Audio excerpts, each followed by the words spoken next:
Okay, good morning, everybody. Good morning and welcome. Just a couple of technical announcements. This meeting will be video streamed, so I guess everything is now online. I just ask for a confirmation. Okay, there will be translation in Italian, English, and French. So you just have to wear your headphones if you want to listen for the translation. So again, welcome to you all, and I'm very happy and honored to welcome you all here in the European Parliament, in this house, which is the House of the Citizens. Today we're going to launch the European Citizen Initiative and the Cage Age. And I'm very happy and honored to host this launch and this event, as I strongly believe that European citizens' voices have to be heard. And I strongly believe that Europe needs to hear European citizen voices and must respond to them. I personally believe that our planet is facing a number of challenges, a number of difficult challenges, from global warming to inequalities to resource exploitations. But we have tools and we have the possibility in our hands to make a change. And that's why I strongly support this European Citizen Initiative and the Cage Age, because I believe that a simple but revolutionary idea, as the one to stop the use of cages, could create a number of huge benefits for the animals, first and foremost. They deserve it. We define them as sentient beings in European treaties, Article 13, but too often this article is neglected. So they deserve it, and we need to put an end to their suffering, their useless and unnecessary sufferance. But we need to do it also for our planet, for the environment, for we people, for our health, and for a new model of production and consumption. So that's why a simple idea, but revolutionary idea, can really make a change. That's why I really support this European Citizen Initiative, and I'm very happy to have you all here and to give the floor to the more than welcome guest and European Citizen Initiative organizers today. So now I think that we will have a short film, and then we can start with all the intervention. Thank you so much.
Okay, so let's start with the intervention, and I'm very happy to extend the floor to Philip Limbury, CEO of Compassion in World Farming. Thank you. Thank you so much, Eleonora, and thank you hugely to all of you for coming together, because it is a coming together. The European Union is about unity, and look at the unity we have in this room.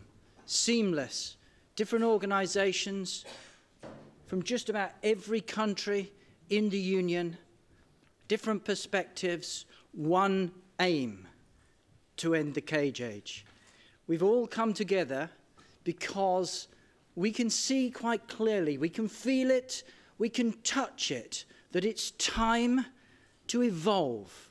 It's time for this modern style farming that confines animals to cages to be gone.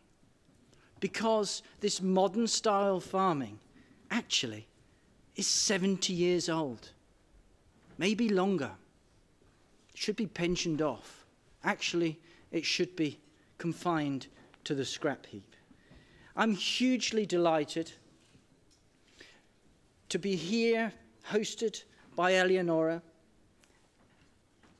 to be with such fine company, to be with 130 organizations signing up to the same venture. And now we can see, we can press the button. Oh, I know my place, I have to say.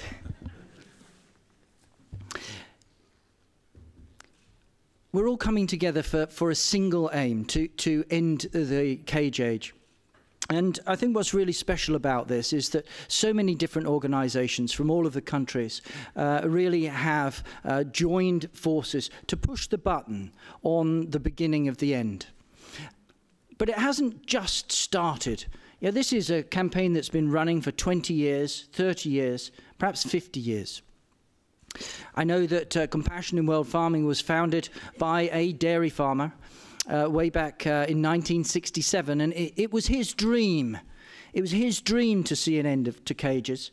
It was his dream to see an end to cages by 1970. Well, we can all dream.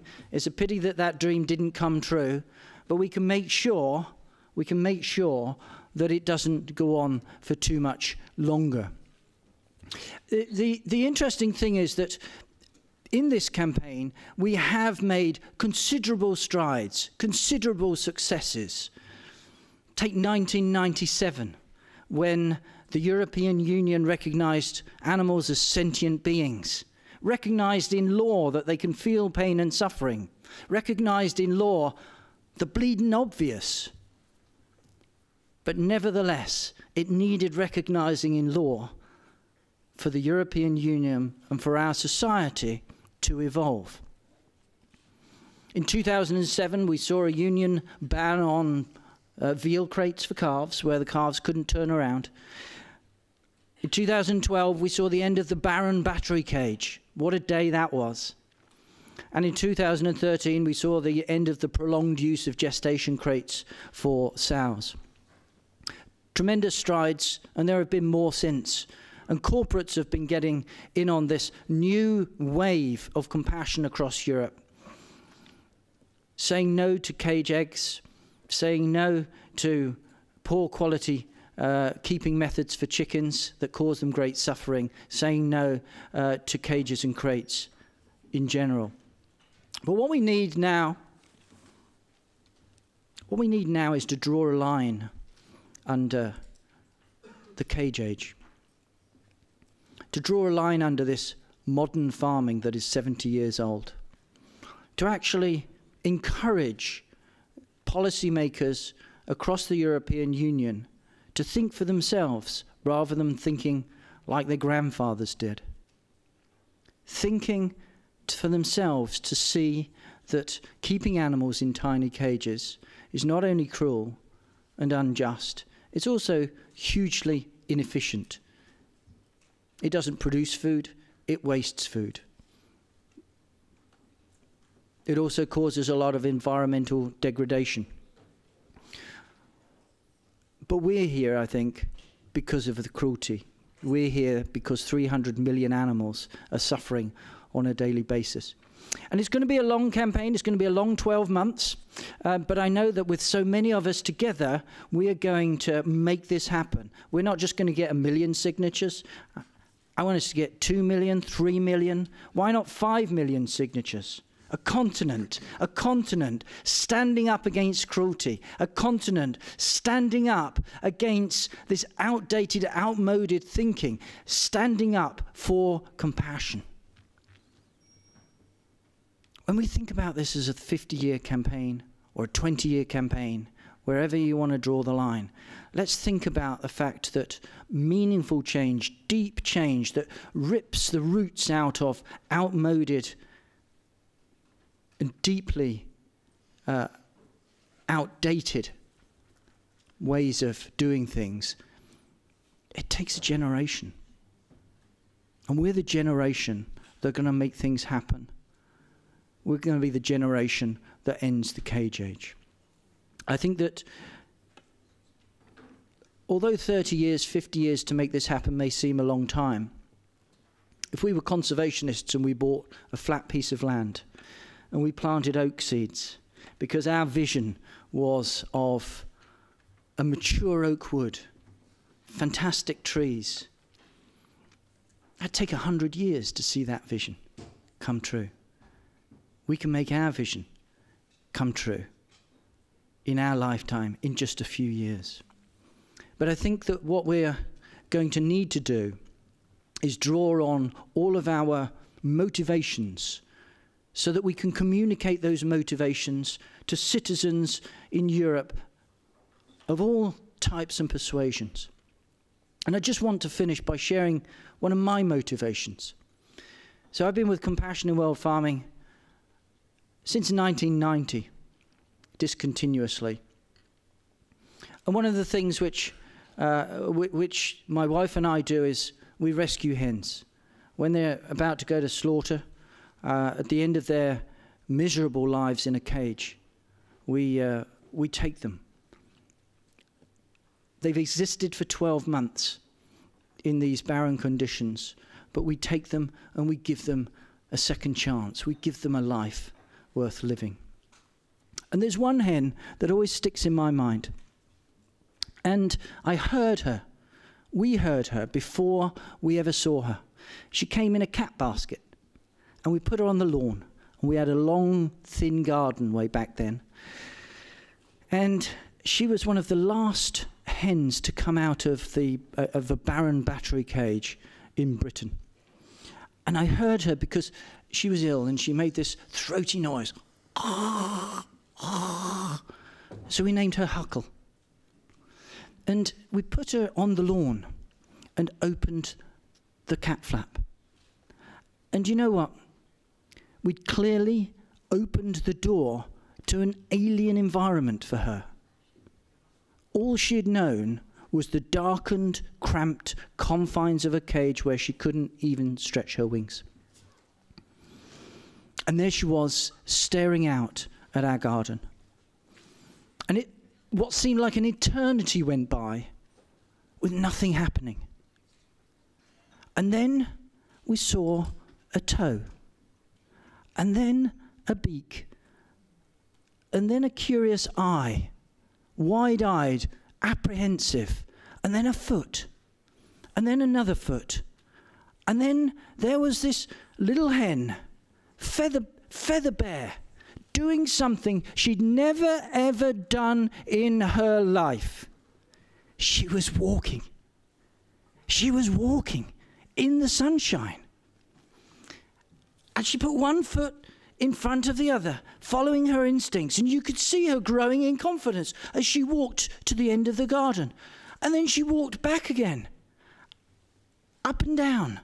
And then she walked into our cottage, and she jumped up on the windowsill, something she'd never been able to do in her life. And there she was, looking at bemused passers-by. This hen, seeing this rich world for the very first time, doing something that she'd never, ever done in her life. Expressed herself. She was now living, experiencing the joy of living. And that ladies and gentlemen, is why we are here. We are here to make sure that 300 million animals across Europe every year no longer live in these barren, cruel, outdated, barbaric confines, that they all, like Huckel, get to experience the joy of life. Thank you very much.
Okay, thank you so much, Philippe, for your intervention.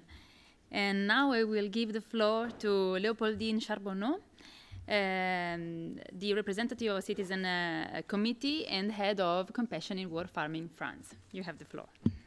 Thank you very much. Thank you, everyone. I feel really privileged to be representing the Citizens Committee for the End of the Cage Age ECI here today. With my friend Olga Kiku acting as substitute of representative of the committee, and to be part of this exciting adventure that's starting today here officially. I've been close to animals all my life, having been brought up in a family, in a farming family. I've witnessed a lot also of animal welfare problems. Yet, I feel that the cruelty of cages is one of the worst ones I've encountered. Cages are also, as was mentioned before, one of the pillars of factory farming, which causes immense animal suffering and terrible impacts on the people and on the planet. So I'm very pleased to be part of this.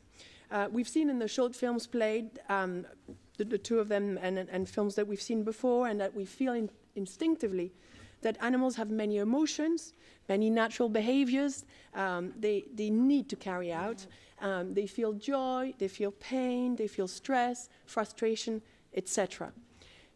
Cages keep animals isolated. They're tightly packed in confined areas. In the worst cases, they're barren. They provide minimal space and prevent most movements. Keeping animals in these conditions, even with the best stockmanship you can think of, can have severe health and welfare issues and impact on them. The range of animals that are farmed in cages in the EU is much wider than you would think, or the general public might think. You have hens in so-called enriched cages. You have pigs, mother pigs, in sow stalls and farrowing crates. Ducks, geese, quail, and most rabbits are found that way. As Philip mentioned, we've seen progress in animal welfare for some species at the EU level. Philip mentioned the ban of veal crate, the barren battery cage ban, the partial sow stall ban, and the recognitions of animals being sentient beings in the treaties. Yet, hundreds and millions of animals spend part of their entire life in a cage. So we believe cages are cruel. The use of cages is cruel, outdated, and unnecessary when higher welfare, cage-free options are viable. Cages have no place in Europe. Their use should be ended in all European farming, and policymakers need to help bring about that change, and citizens. This is why, together, today, as citizens of Europe, we're launching the End of Cage Age European Citizens Initiative, and we're asking for a ban on the use of cages in farming.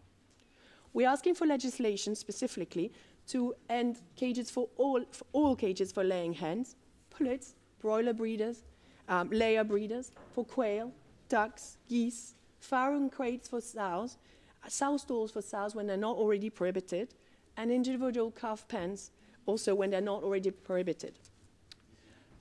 To be successful, as you know, an ECI needs to collect in 1 year a minimum of 1 million verified signatures in over 7 countries, and to be in support of that request. So if 1 million of us or more raise our voices together, we have the opportunity to finally end the cage age in Europe. To lead this initiative and encourage European citizens to stand up against cages, we have a great committee of engaged citizens who are present here today. Can you please join me in welcoming the Citizens Committee? They're sitting just over there. This is Małgorzata Szatkowska from Poland.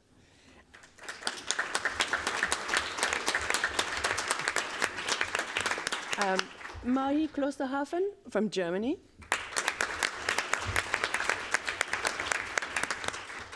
Anna Maria Pisapia from Italy.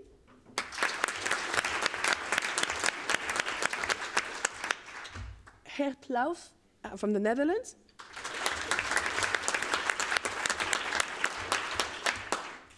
Romana Zsonkova from the Czech Republic.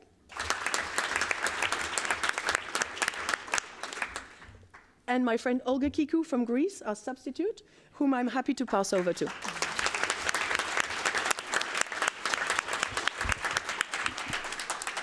Thank you. I feel honored to be part of the ECI committee to end the cage age and to be working together with a group of individuals who have dedicated their lives to provide a better future for animals. I also feel honored today to work together with a network of over 130 organizations, NGOs, and federations representing millions of citizens from all corners of Europe, from Ireland to Cyprus, from Portugal to Finland. This network has brought together not just animal welfare organizations, but environmental groups and farming groups, all working together to bring an end to the most appalling symbol of industrial animal farming, the cage. Life in a cage is no life. It is time to write the next chapter in the history of our relationship with farm animals. We call for a future with less cruelty among us. And we are not alone. The animal advocacy movement is growing very strong. It is one of the most dynamic movements worldwide.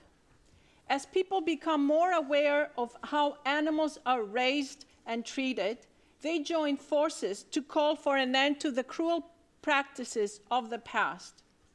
Public opinion polls on the attitudes of European citizens towards animal welfare show that an overwhelming majority of EU citizens expect higher standards.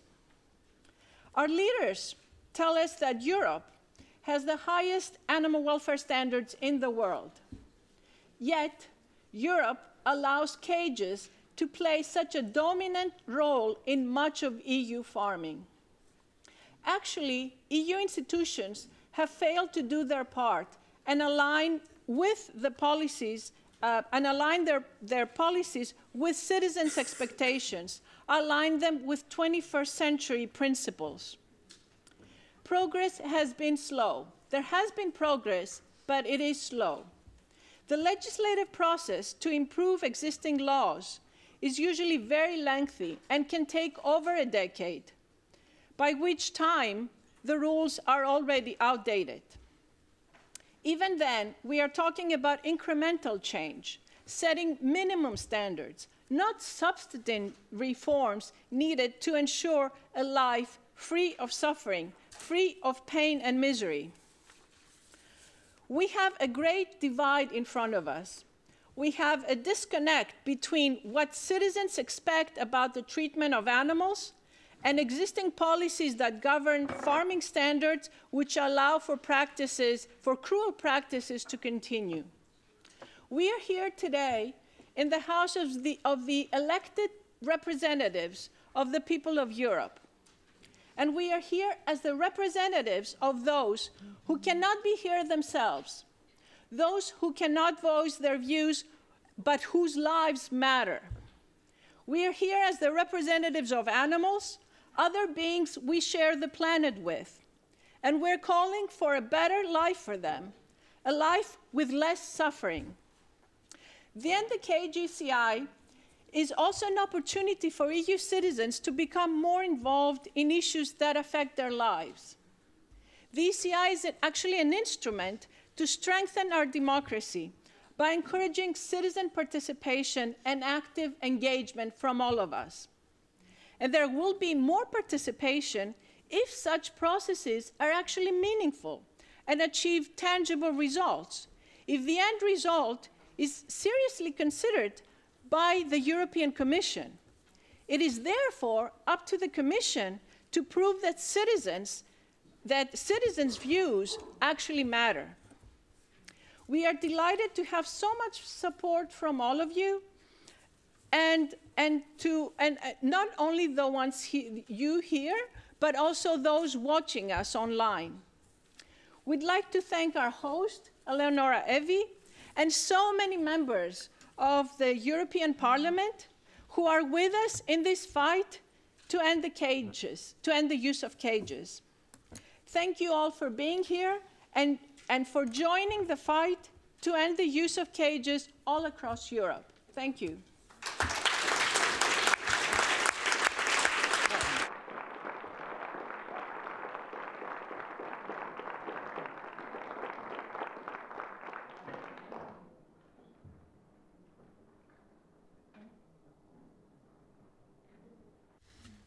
Thank you so much, Olga, and thank you so much, Leopoldine.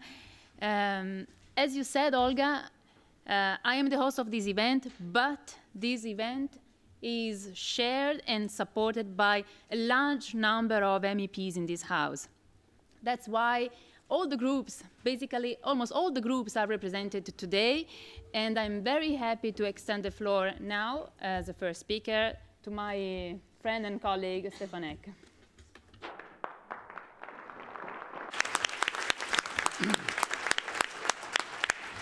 Thank you so much, Eleonora. I will speak not very long here in the conference. Later on the launch event, I will say some more words. I want to tell you my motivation. For me, animals are my brothers and sisters. I don't want to seek more compassion for them. I want to see justice. Justice for animals we must ask for, we must struggle for. Not only compassion, this is not enough. I believe in animal rights. Therefore, I fight now almost 20 years.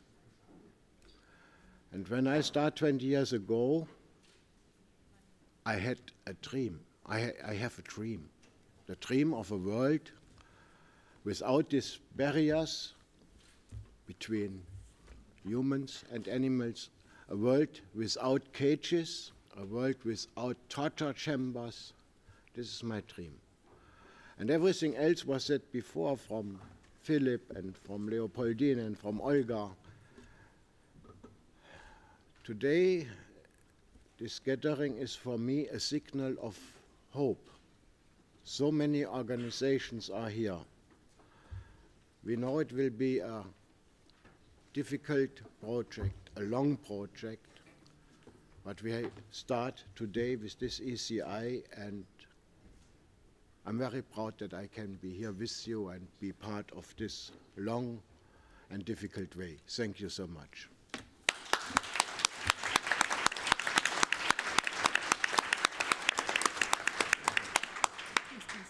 And on the end of this conference, I would ask you, I'd like to ask you to sing with me a song. Maybe you know the song. Do you hear the people singing the song of Angry Men? I think we are all a little bit angry because animals are still sitting in this presence, in these cages. So I rewrite the text of this song, and with instrumental music, let us sing it together. Let us rock this parliament a little bit for the animals. Thanks.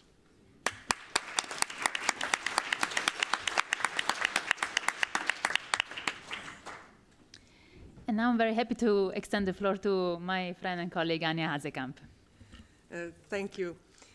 I would like to thank Compassion in World Farming and Eleonora Evi, and of course the Intergroup for Animal Welfare, to organize this event and for launching the Citizens Initiative and the Cage Age.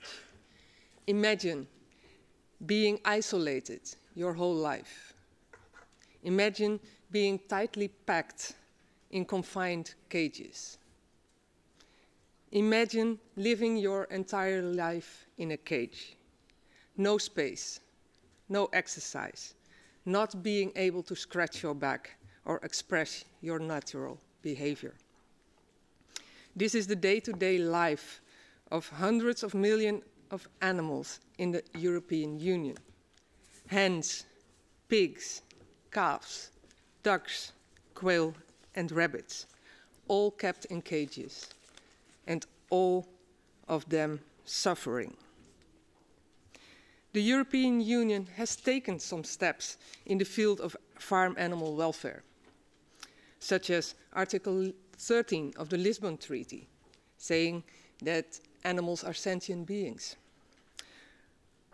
such as the ban on battery-farmed hens. But considering the huge industrialization and expansion of the agricultural sector, very much encouraged by the European Commission, with its unilateral focus on increased production. These are only minor steps to heal the wounds caused by factory farming. The traditional battery cages may be banned, but still the majority of the all-laying hens in Europe are kept in the so-called enriched cages. Still cages. Agriculture is not an industry, and animals are not machines. If we close the natural cycles and farmers start to cooperate with nature again, if consumers pay a fair price for healthy food, we can work towards healthy agriculture. Imagine that all animals can express their natural behavior. Imagine that all animals have the choice to go outside, to walk in the sun, to walk in the rain, to feel the wind. Imagine that all animals are treated with respect, and then realize that this is possible. We can end the cage age. Thank you.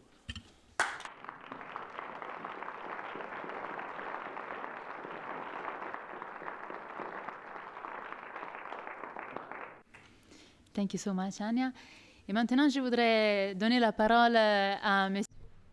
And now I give the floor to Mr. Ballas. Thank you very much. I won't take too long. I just wanted to tell you of the following, and that is that, well, I think about 10 years ago, if we discussed this, I don't think I would have been particularly interested in it at the time. And why? Because I come from a political background that means that animals, living beings other than humans, weren't really thought about very much.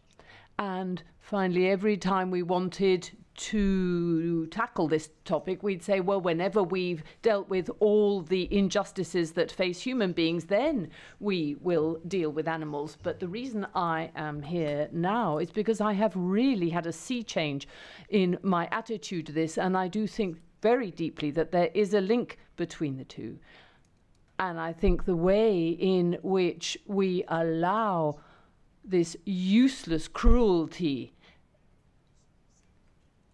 but indeed the very way we think about these beings and actually leads, that aren't humans, leads to the way in which we treat other humans.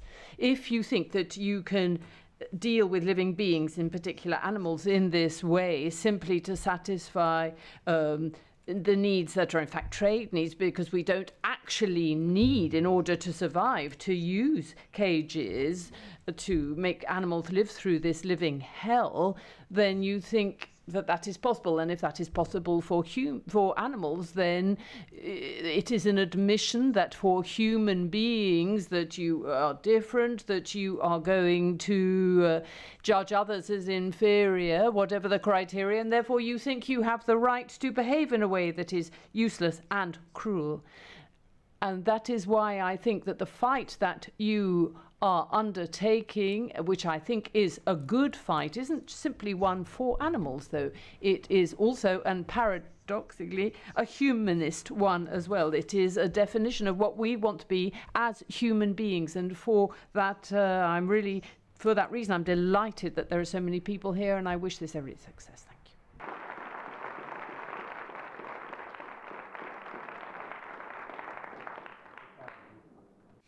And now I would like to give the floor to Mr. John Flack. Thank you very much. Nothing like a bit of warning.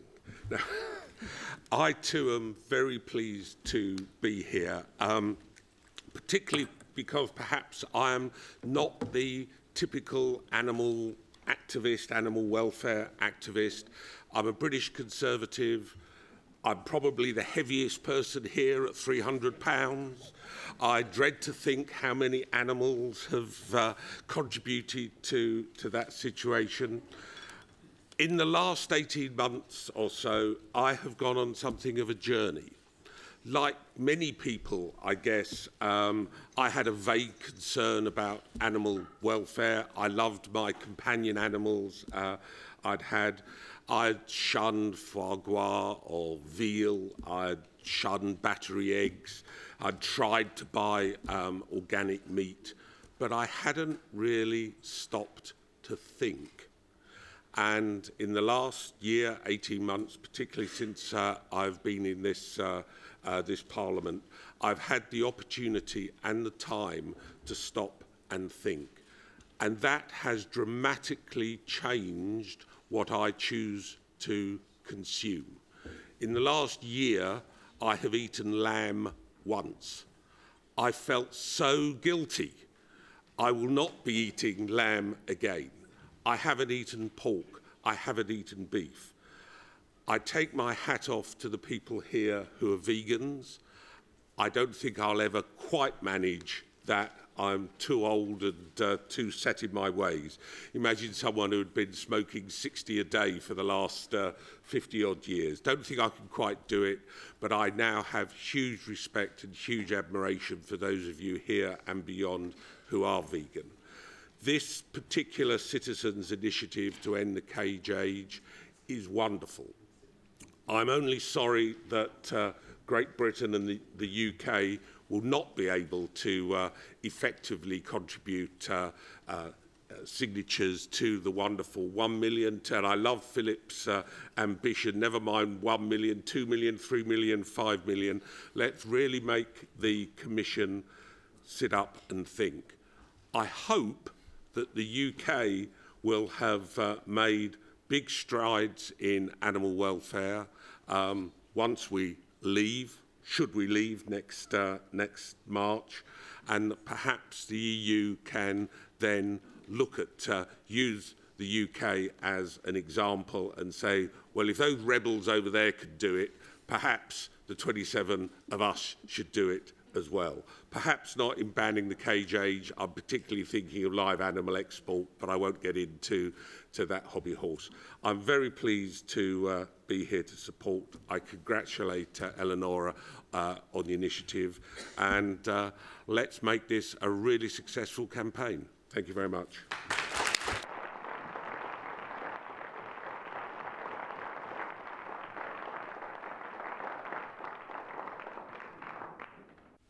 Thank you so much, John. And now I would like to give the floor to Tilly Metz. Thank you very much, Eleonora. Thank you for all this. Together, we can end the cage age. Just open your heart and your mind. Let me emphasize 3 elements.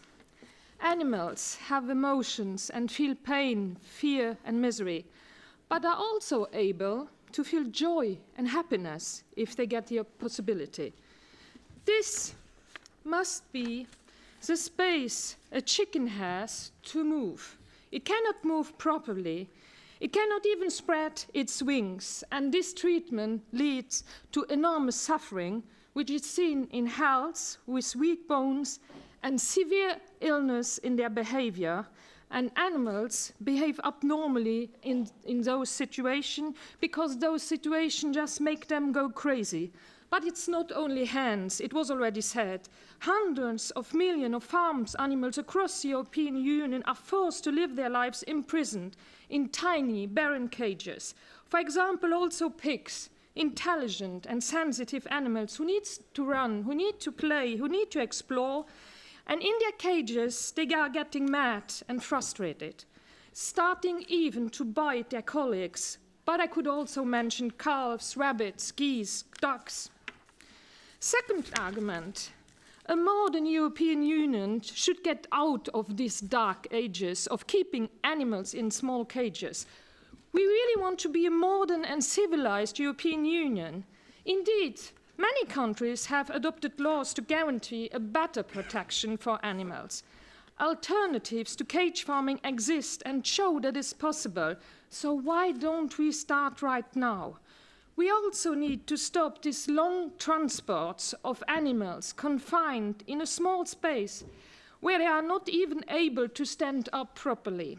Living animals should not be transported in crowded trucks and ships where there's not enough place, not sufficient heat control, not enough water, if there is water at all.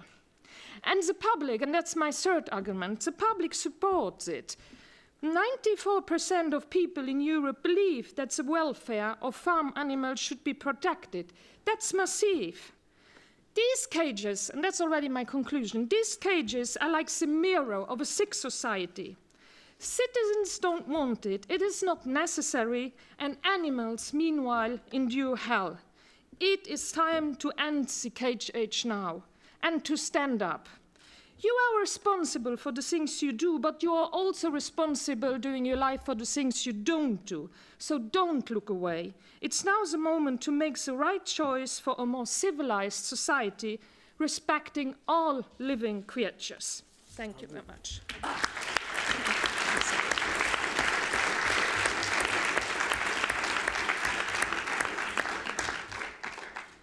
Et maintenant la parole à Monsieur. And I shall give the floor to Mr. Durand now. Merci beaucoup. Thank you very much.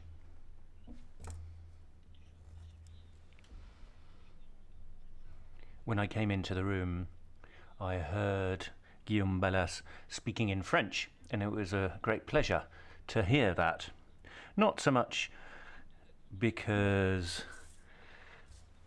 it's unusual to hear people speaking French, but rather that it is unusual to hear people making such a passionate defence of animal welfare and compassion in farming in the French language. I think we're a little bit behind, and we're trying to catch up, certainly in terms of ensuring that we attach the same importance to animal rights as we do to human rights. And we need to look at life in general with a greater understanding so that we appreciate life but also show awareness of what is happening around us.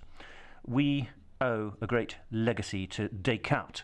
And Descartes obviously drew upon other sources such as the Bible. But what he did was establish a theory for the superiority of humans over animals. Animals are just there to serve us. So that is the thesis of a great French philosopher. And that is, I think, partly the reason why we are where we are now, that in terms of our legal systems, but also in terms of public opinion and awareness, most French politicians, and unfortunately I think for a lot of European politicians, animals are nothing. Animals are things, objects to be used as we see fit. And I think people's attitudes are changing now. People are talking about animal rights, and I think it is correct to talk in terms of animal rights. And I think it is also important to talk about the duties of humans. You cannot have rights without duties and responsibilities. So we have a responsibility. We have the responsibility of giving rights to those who do not have voices. If we kill an animal, that is an animal who can only make a noise, cannot express suffering in any other way. The same for a fish.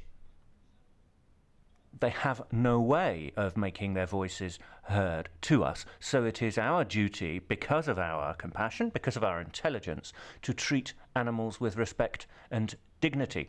That, in essence, would constitute human dignity. We cannot have dignity in the 21st century if we fail to take account of animals as sentient beings.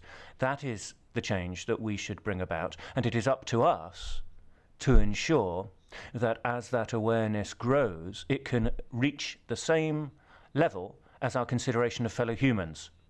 And we should not be hearing the kind of criticism that we heard not so long ago at a plenary session of this House, saying animals should only be dealt with after we've dealt with the human issues, as though dealing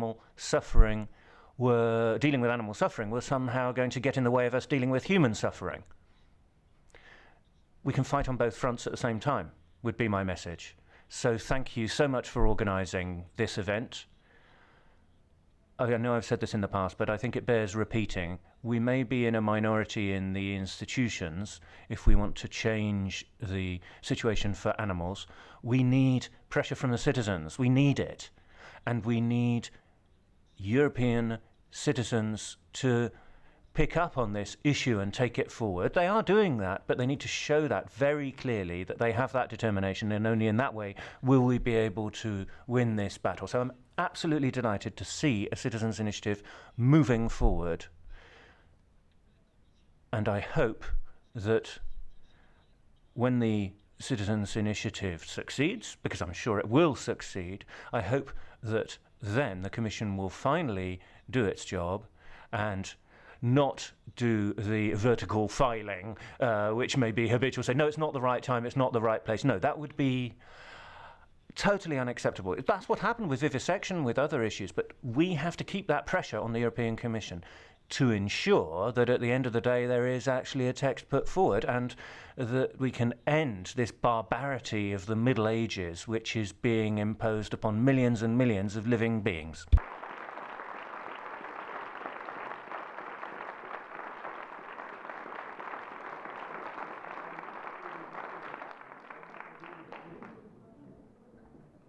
Adesso vorrei... And now I would like to give the floor to my colleague and friend, Marco Zullo. Thank you, Eleonora. Of course, I must start by thanking all of those who've organised this event, and I'd like to thank everyone who has come along today. I think it is a wonderful initiative, and I think it's very clear that there are many of us.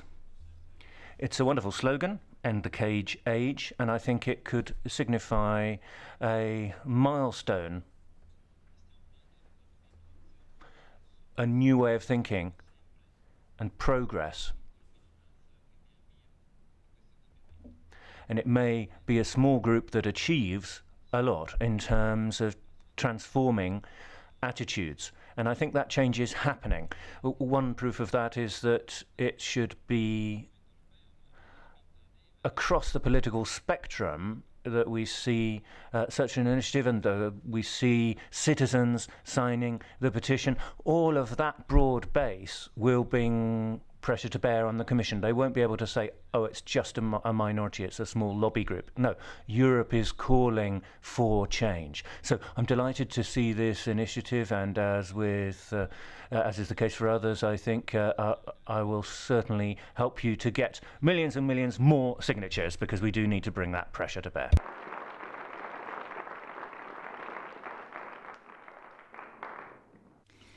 And now I would like to give the floor to Nessa Childers' colleagues, if she wants to say something.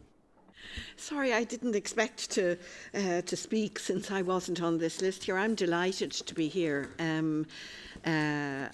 This issue was caused me considerable political problems in 2009, where I refused to accept live animal exports in the current way they were, and I was a new candidate and found myself on the other end of, I think it's called a pylon these days, where other parties begin to attack you when you're not quite, when you're not quite prepared for it. But it's live animal exports are a complex issue, and I think they will change, slowly in the European Parliament.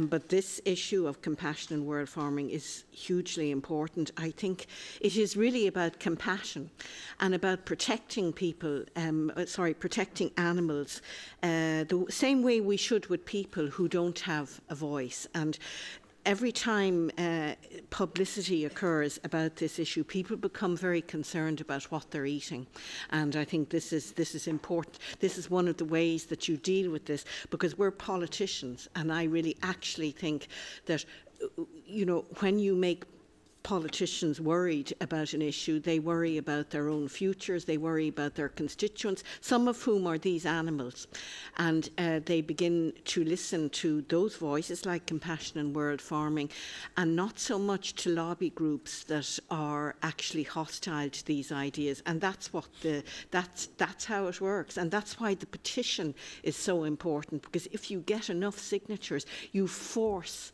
people to listen to this issue. They have no alternative, and it is one of the ways that the EU works. We hear an awful lot about the way it doesn't work, and hostility towards certain parts of it. But in these kinds of ways, the European Union is absolutely indispensable. Thank you very much.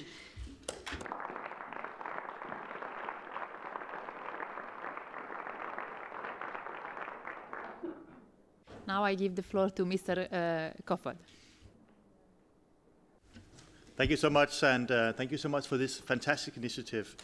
I think no living creature should be forced to live out its life in a cage. I think we all agree upon that. It's a simple and obvious truth for all of us. When ducks and chickens can't flap their wings, pigs can't use their snout to rummage through hay, and rabbits can't jump, things like that, basically. Then we have simply failed our basic responsibility to protect the animals we choose to keep in our care. We can and must do better. We can only end this needless suffering if we act on a European scale. If we stand together and put the needs of the well-beings of living, sensing beings over the needs of markets, over concerns of profits in the industry. This House, the European Parliament, is the people's directly elected chamber in the EU, and we're the only one who are directly elected by the people, and we have to take that responsibility, I think, very seriously. This campaign is the people's voice. We know that animal welfare is a primary concern for millions of citizens, and it's time to force the Commission to act now, as others have said. I urge everyone, of course, to support this campaign. I will go back to Denmark and advocate that, add their signature. Share the simple but very important message: it's time to end the cage age. And let's ensure that all animals in our care can have a pain-free life. It's really important for us. This is there's no reason to keep animals in cages for the duration of their all too often short, miserable life in industrial farming, as we have seen. We have plenty of ways to ensure good, pain and stress-free life also for farm animals. We have seen that. And what's missing, I think, is basically will, determination, and of course political action, not least on European level. So I'm very happy with this campaign, and I urge everybody to support it, and I hope it will be successful. Thank you so much.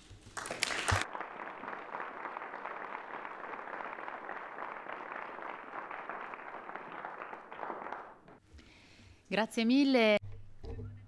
Thank you very much indeed. Well, as you can see, there are a number of colleagues from the Parliament across the political spectrum who are here taking the floor, supporting this initiative. Mr. Marcellesi is here, so I don't know whether you would like the floor too to say a couple of words on this initiative too. Grazie mille. Thank you very much. Thank you very much. Thank you, and above all, thank you to all the organizations that are present here and are helping this campaign to succeed. They're here to help us end the cage age. It's true that the European Commission has not paid any attention. They really have left us no other choice than to come together and to get more together to strengthen our ranks. And it's true, and it's important for rabbits, but for all animals as well. I'm sure there are going to be 1 million signatures, and we can send a very clear, a very precise message saying we no longer want any cruelty against animals. We no longer want any mistreatment of animals, and we want no more of this low-cost meat industry. I think we have to say very clearly that what we have here with the cages is the hidden face of this low-cost meat industry. They mistreat the animals, humans as well, and the climate too. And all together, these organizations that work for animal rights, animal welfare, everybody who is behind that, all the consumers, all the green organizations, everybody who works in the rural environment have to get together so that we can together fight against this low-cost industry that lowers our health and lowers the standards of our climate as well. And I think what we have to come up with is an alternative model. I think that is what is really behind this initiative, a different model, a new way of doing things that puts at the very center of it the animals, human beings, and the planet as well. And I think that that's what the 1 million signatures stands for as well, saying no to this system, but yes to our system, yes to a system that really does allow us to put environment, health, the climate and democracy at the very heart of our concerns.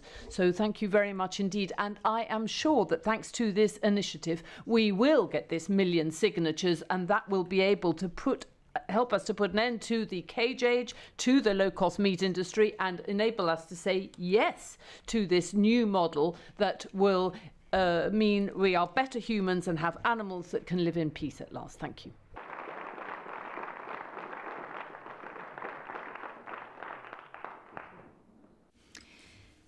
Adesso vorrei...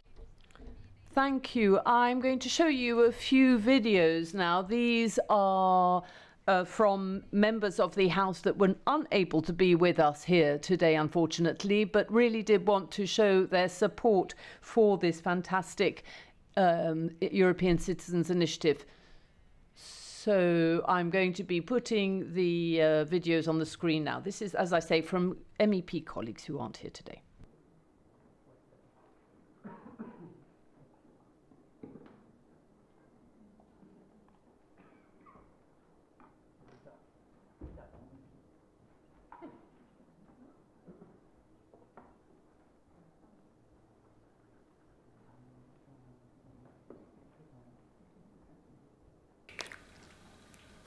What we usually call most humane part of ourselves, feelings, the ability to love, to suffer, to feel empathy and to relate to others.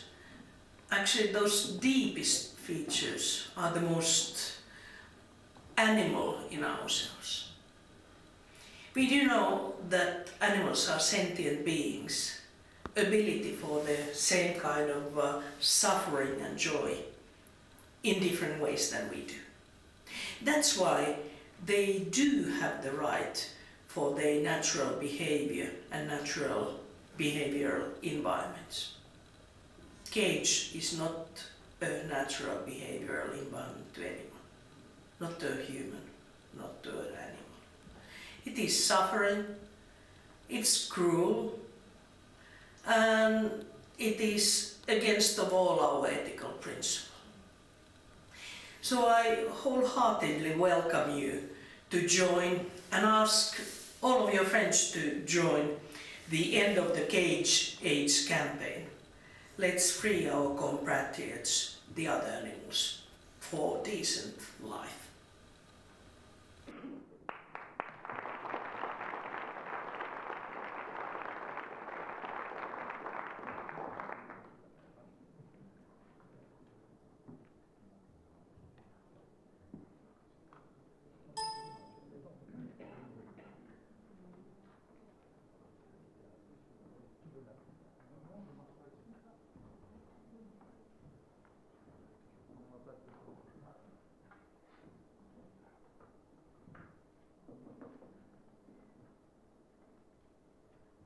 We should have some other messages from other... Hello, Maria Neutli speaking from the S&D group.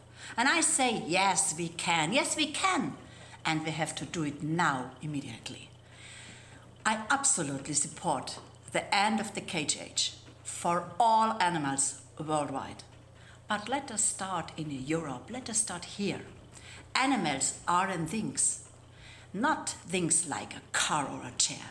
Animals have a feeling and have a life. I need a good place for animals every day. The cage can never be a good place for animals.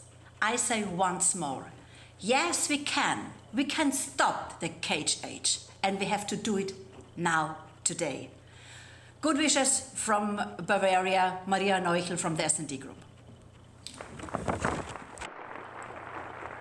Hello, Maria Neutli speaking from the S&D group. Ora vorrei... I'd just like to put a stop to the videos for a second and give the floor to my friend and colleague Fabio Castaldo, who is a Vice President of the European Parliament and a member of the FDD group as well. Good morning, everybody. Thank you, Eleonora. Thank you, Stefan. Thank you, everybody, all the friends and colleagues who are present here today. And above all, thank you to the Citizens Committee for having made such a contribution to organising this wonderful event. Just a few words that I want to share with you. Now, in the 1980s, Eugene Fillmore Stormer invented the word anthropogenic, and then others in books have also mentioned this anthropogenic geological era. And what it means is that the human is at the center of activities and that we are the main cause of changes, structural and climate, to our planet. So there are all sorts of other examples of the anthropogenic age as well. And others say that, well, it is true that the humans are the only ones that use other animals as part of their food chain.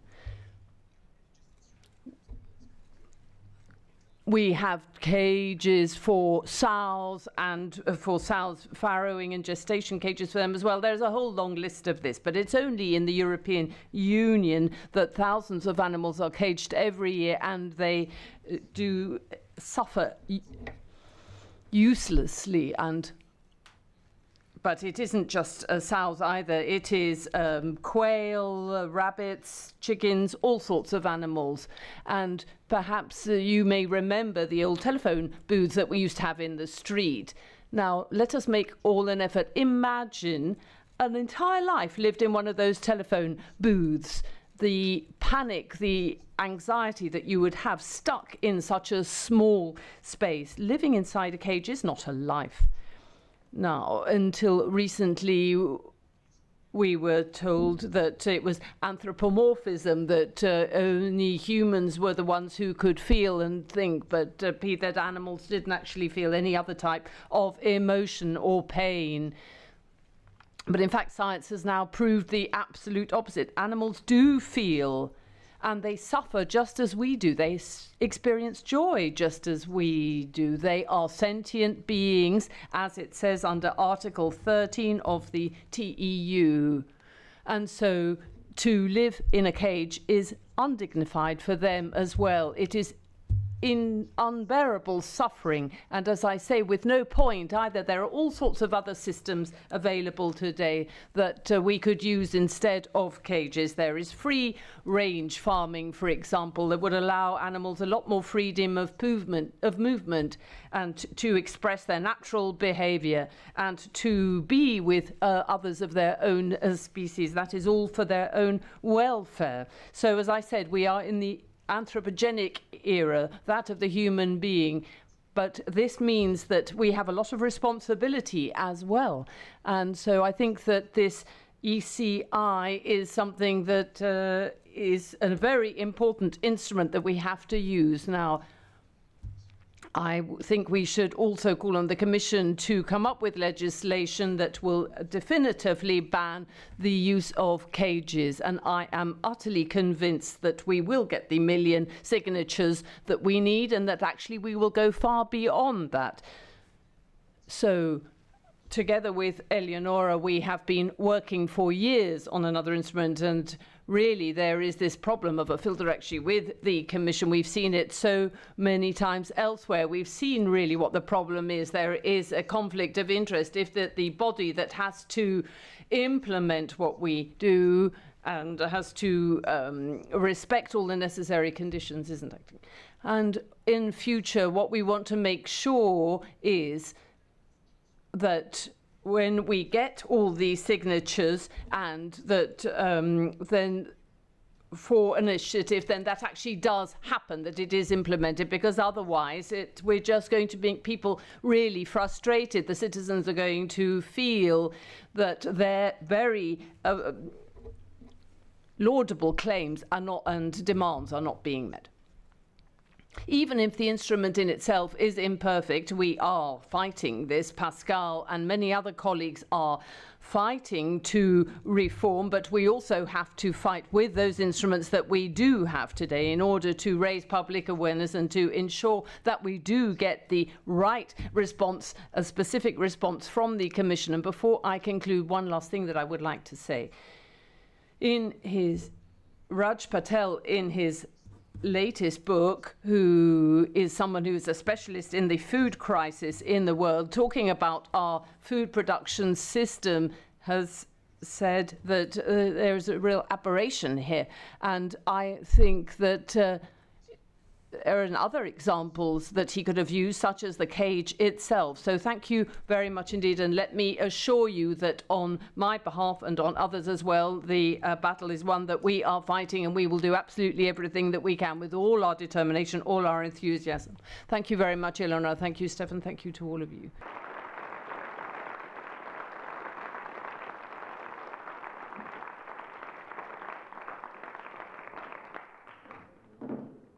Grazie mille, Fabio. Thank you, Fabio. Let me now give the floor to another colleague and a friend, Laura Ferrari. Grazie, Eleonora, e grazie. Thank you, Leonora. Thank you, everyone who's come, the different associations, citizens, all those of you who have come to show your support for this initiative. We want to change our way of thinking as far as animal welfare is concerned, but also as far as methods of production are concerned. We need to pay due heed to all sentient beings. We need to have informed consumers who can have a healthy, ethical and sustainable form of consumption. So it's about raising awareness of intensive animal rearing, the cruelty of certain production methods, the suffering endured by animals before slaughter, the awful living conditions they face, the cramped conditions, unhealthy, unhygienic conditions where diseases spread. There's even self-harming. And as we heard from Fabio Massimo Castaldo, there are all sorts of pharmaceutical products which are used too, given to sick animals, and then leading to a dangerous antibiotic resistance in those animals, and of course that can then be passed on to the humans who are consuming the meat of those animals. There is a broad consensus in public opinion that people don't like these cramped spaces, not giving space to animals purely for the sake of profit. That is something which ultimately brings down the quality of the meat offered to the consumer. When we go shopping or when we eat out, we look at labels. We're interested in the methods of production and animal rearing. We take choices.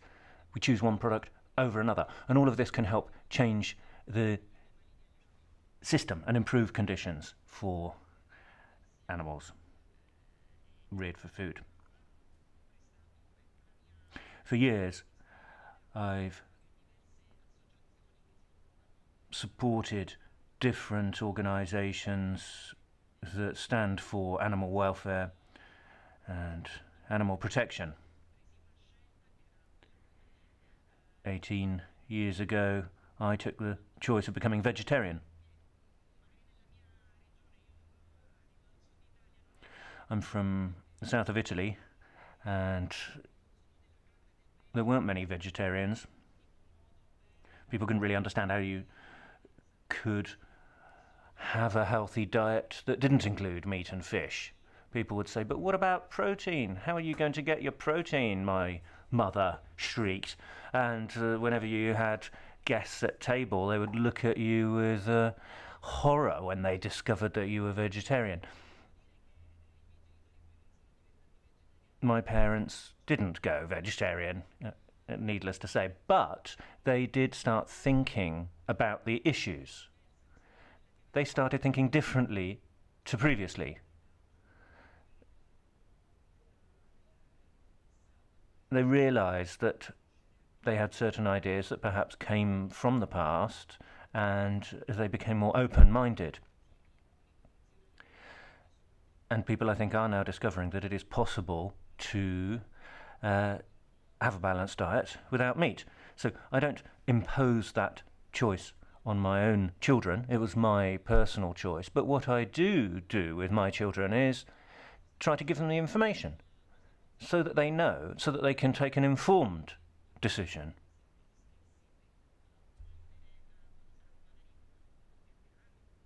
And as they mature and learn and become more aware, they will take their own decisions. Now, the reason I told you that little personal story is that I think this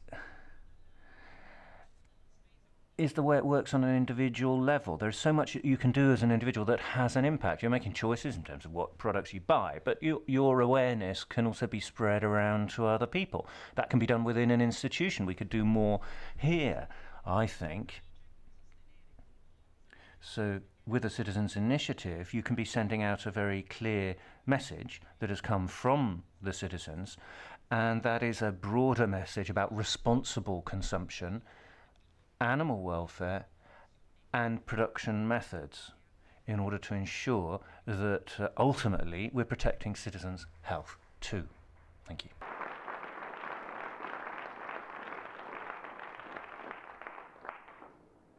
Grazie mille, Laura. E ora vorrei... Thank you, Laura. And we'll conclude our round of messages of support from MEPs with videos. So just to show you how support has come from right across the political spectrum, from different members of the European Parliament, from right across the geography of Europe and the different member states. We have a few more videos for you now. Please press play. Mi correggo. Sorry, just a second. To give the floor to Mr. Stelios Kouglou, who joined us with this event. Thank you very, very much. Together with my colleagues in the GUE, we're fully supporting this very important initiative. In Greece, we're also having problems with caged animals, and we must continue to fight together to solve the problem. I'm sure in Greece that there is a new generation of people.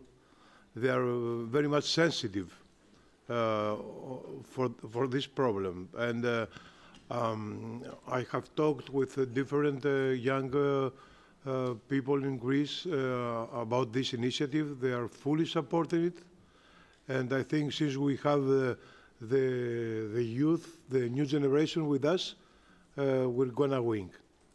Thank you very much.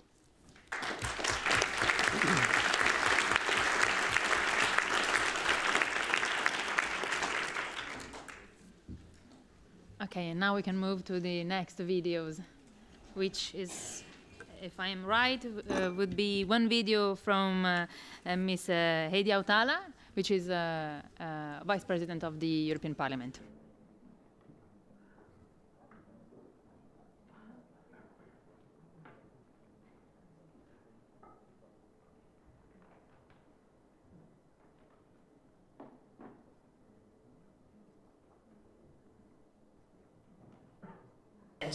Our group of the Greens and Europe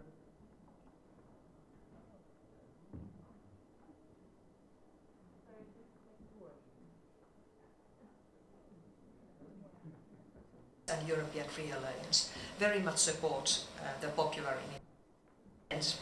Our group of the Greens and European Free Alliance very much support the popular initiative, ending the cage age.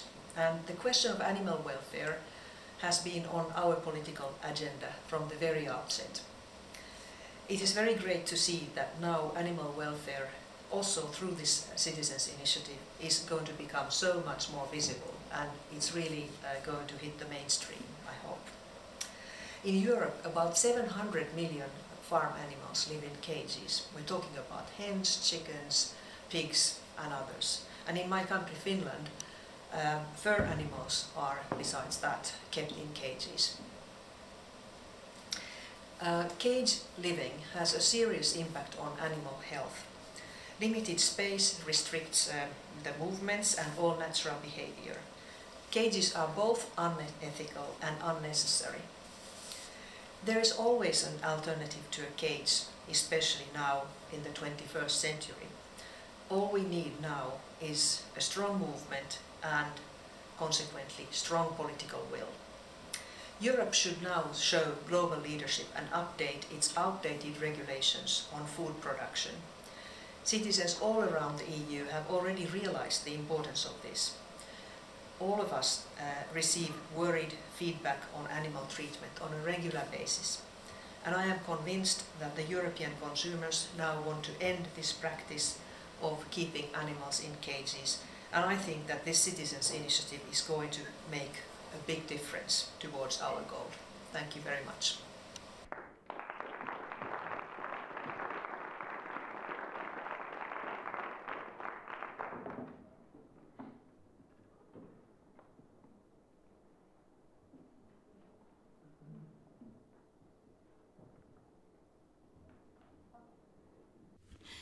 Okay, so as you have seen, we had the support of many members of this parliament, and this is really a very good signal in order to push as much as possible this European citizen initiative inside this European Parliament, but of course, and this is and most and foremost, this has to be spread and supported all across Europe, in all the European member states.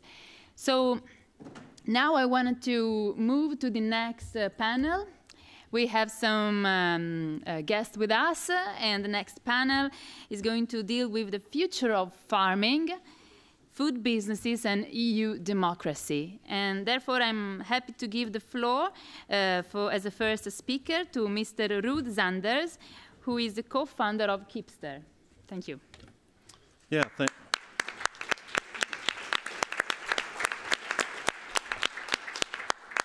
thank you very much. I'm a poultry farmer, and I believe I'm the only poultry farmer here in this room, I think. And maybe I'm the only vegetarian poultry farmer, almost vegan poultry farmer in the Netherlands. And I'm going to tell you why. What I'm going to tell you is to tell a little bit about the past in the poultry sector in the Netherlands, I think in Europe, about society, and then what are we doing with Kipster and why are we doing these things. I have some slides and we'll go very fast through it. This is my mother. She's 76 years old right now, on the right side. At that moment, she was about 6 years old, and my grandparents had a little farm with some pigs, some cows, some chickens, and a little bit of land. And what they were doing, they were poor after World War II, and what they were doing, they were using all the things they could use from the farm. They were using that to eat it by their own. They were using also the leftovers to give that to their chickens and their pigs, and they make feed again from it. And after World War II, we said we don't want to have any hungry anymore, and we have to produce as much food as possible for the lowest price. Yes, and this is my father on the right side. And my father also, my grandparents on that side also had a little farm with some pigs and some cows. And my father took over that company, and he had only one thing to do, because we want to do that in Europe. We had to produce as much food as possible for the lowest price. So he said, okay, I want to specialize. I specialize in eggs.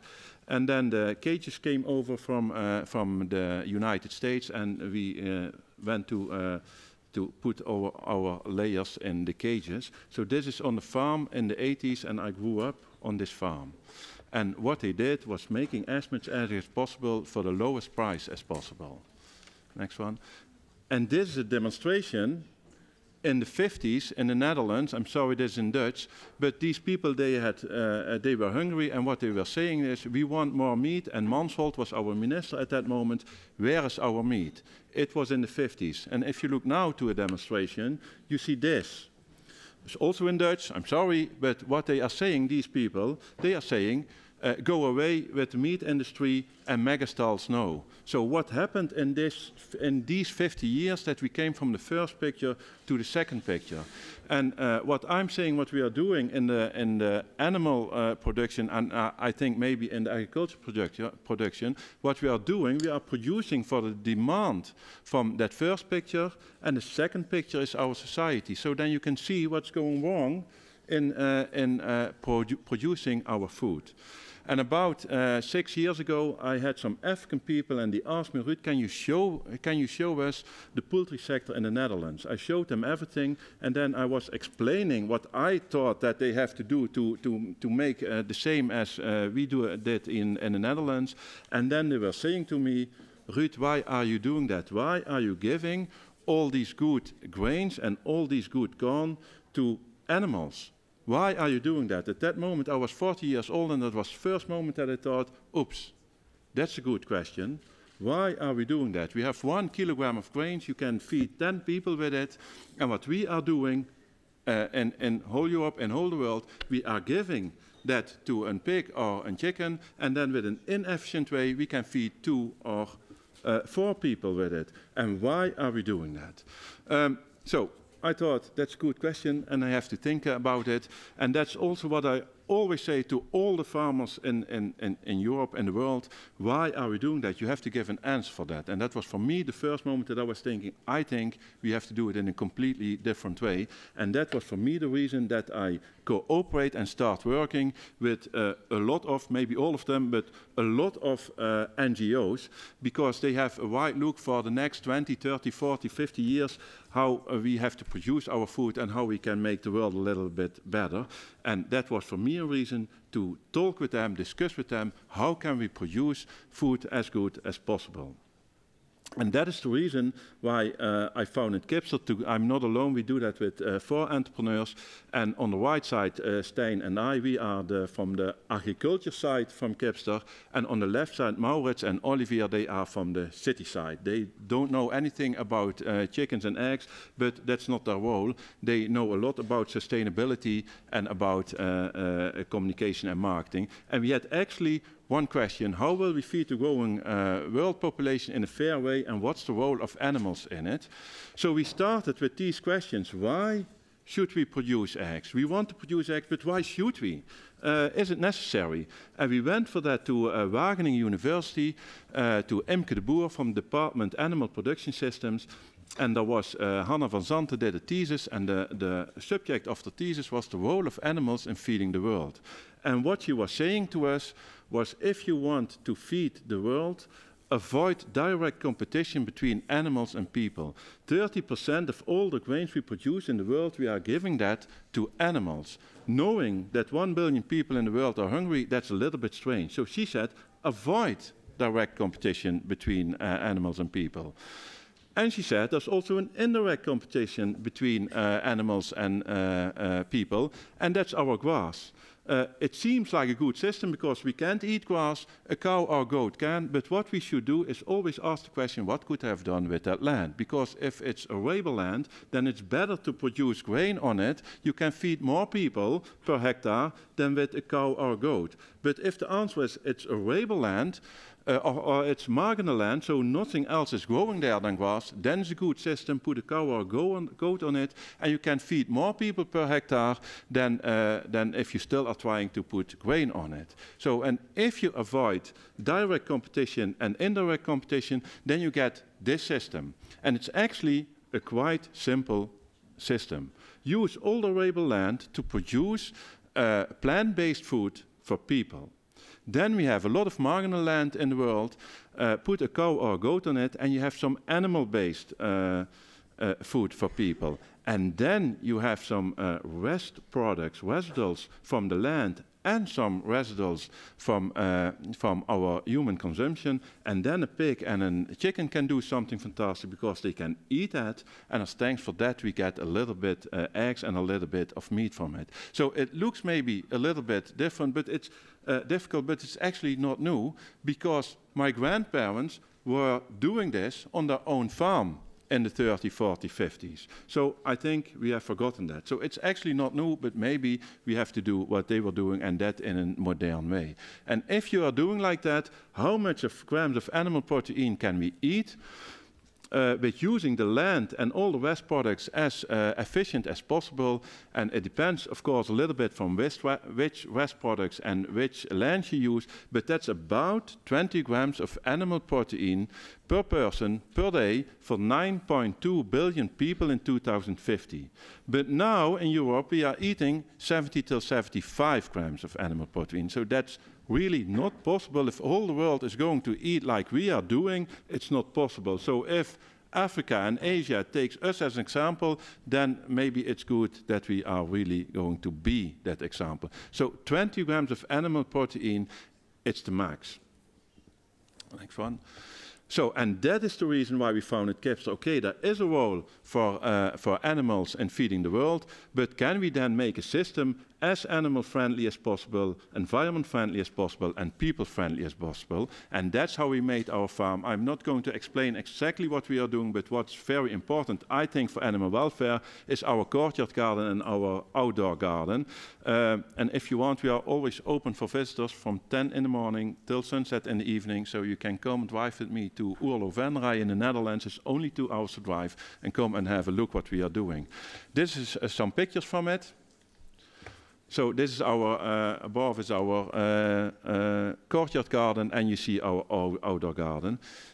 And with that, we have discussed, one back. We have discussed a lot with the animal welfare people in the Netherlands, and we have the Better Life system in the Netherlands. We have 3 stars. That's at the moment the best you can do for animals in a commercial way. And we want to do the maximal standards from this moment. We don't want to say that are the maximum standards from the next 5 or 10 years. We don't know if we can do better in the next 5 or 10 years. We will do better, but for now, this is the maximum standard. Next one, then we have not only to look to animal welfare, but also to environment welfare. So we have no gas, we have only solar panels, we catch all the fine dust out of the air, and with that we get also the stamp from Planet Proof. Next one.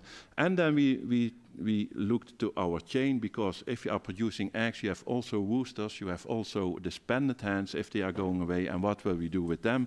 So you have to look to that in a commercial way and in an animal-friendly and environment-friendly way, do that also as good as possible. So I think we are the only one in Europe who are raising our roosters, and yes, we make meat from them, so we are slaughtering them, but we give them a function in feeding the world. And with that, we have no waste, and we are only feeding our animals with rest products, because that's the role of animals in feeding the world.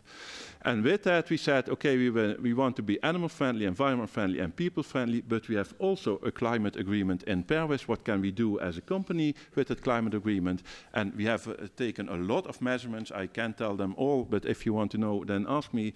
We have a lot of measurements, and with that, we are the first climate-neutral egg in the world. So we say we want to be animal-friendly, environment-friendly, and people-friendly, and with that, we want to be climate-neutral. And maybe, it's my dream, maybe in the future, we don't need animals in feeding the world, but for the next 10, 20 years, I don't know how long, if we use animals and we need animals, do that as animal-friendly and environment-friendly and people-friendly as possible. Thank you.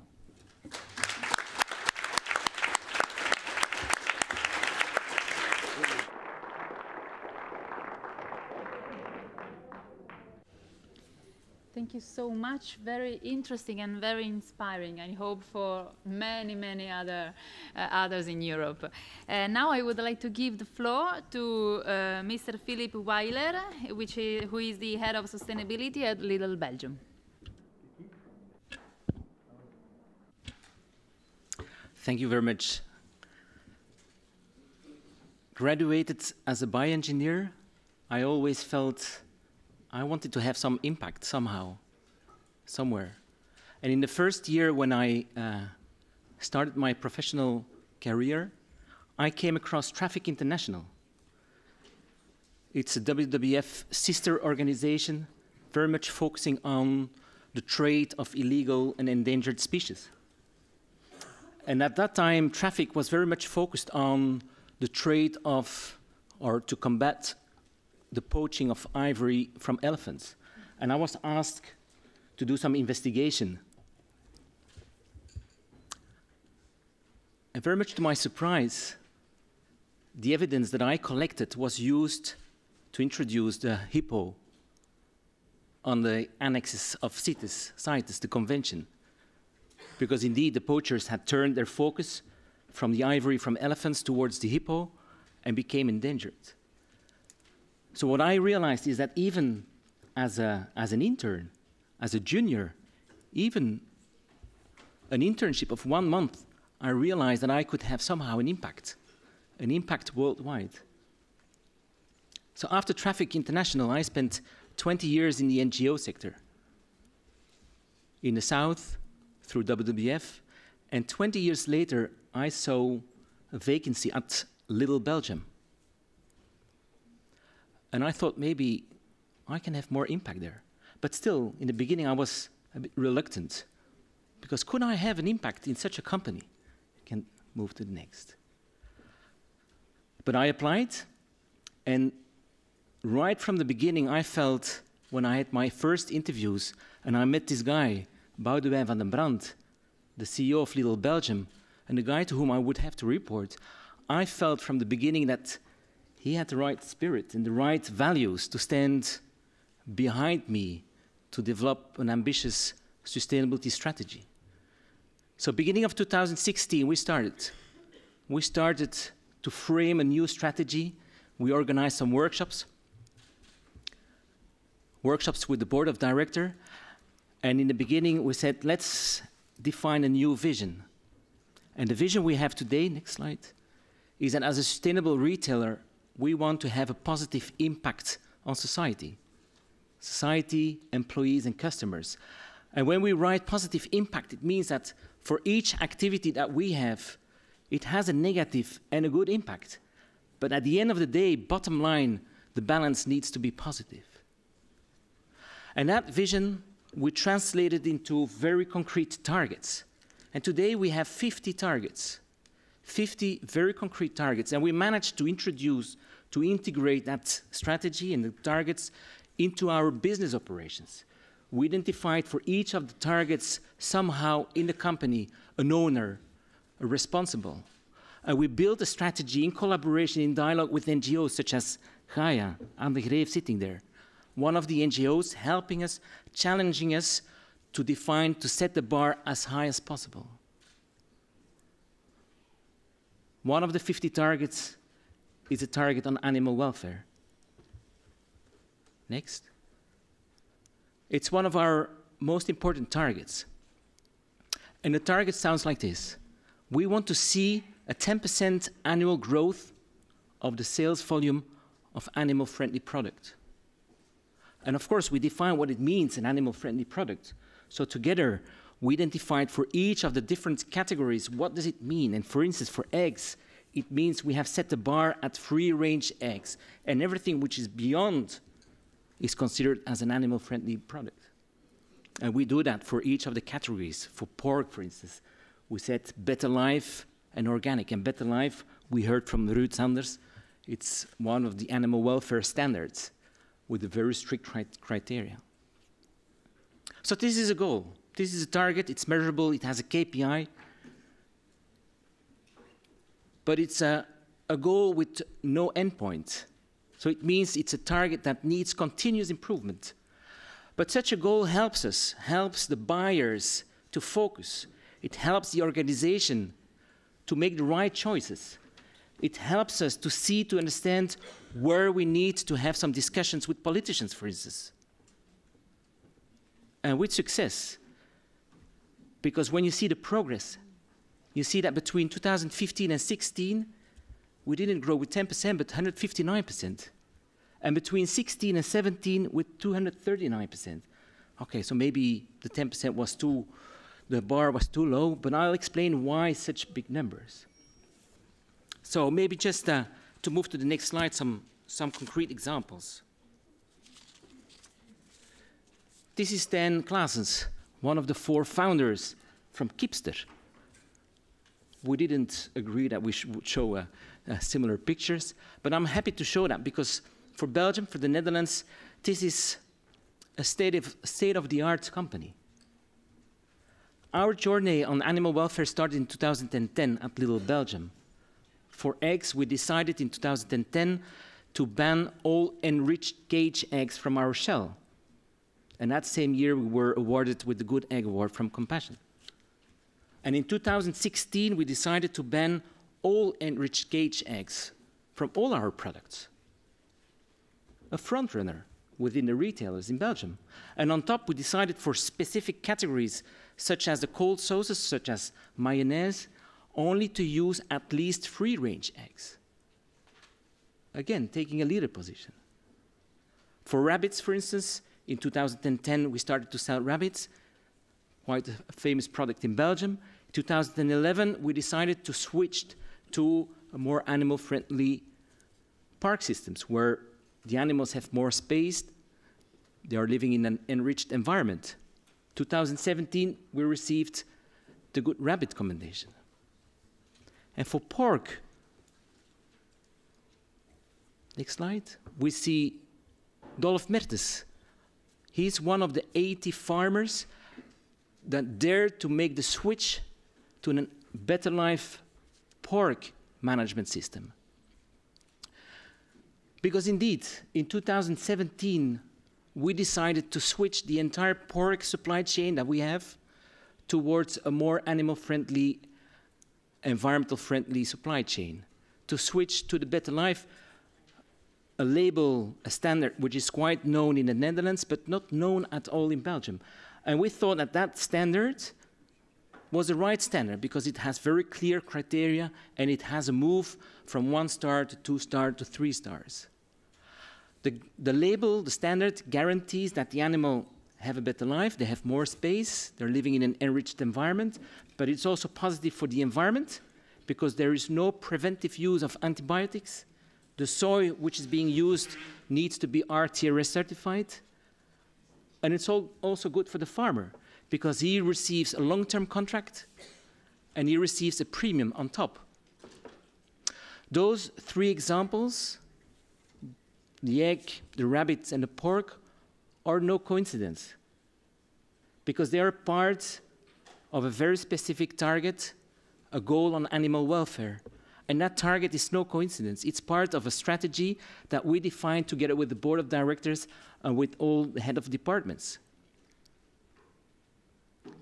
20 years ago, I managed to help protecting the hippo. Today, 20 years ago, I feel I'm in the same battle. But I know I cannot do that alone. Not even just little Belgium can do that alone. So we need to collaborate, and that's why we have collaborations with NGOs such as Gaia in Belgium. That's why we do have collaboration with producers such as Kipster. That's why we do have collaborations with organizations like Boerenbond, the farming union in Belgium. Or that's why we look for discussions, debates with politicians, like here today.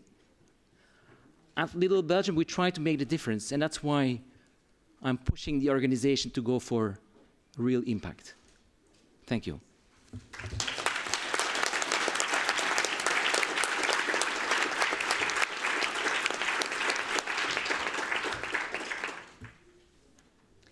Thank you so much for your words. And now I would like to give the floor to Martin de Groot, who is the campaign coordinator for ECI campaign. You have the floor. Thank you very much. Oh.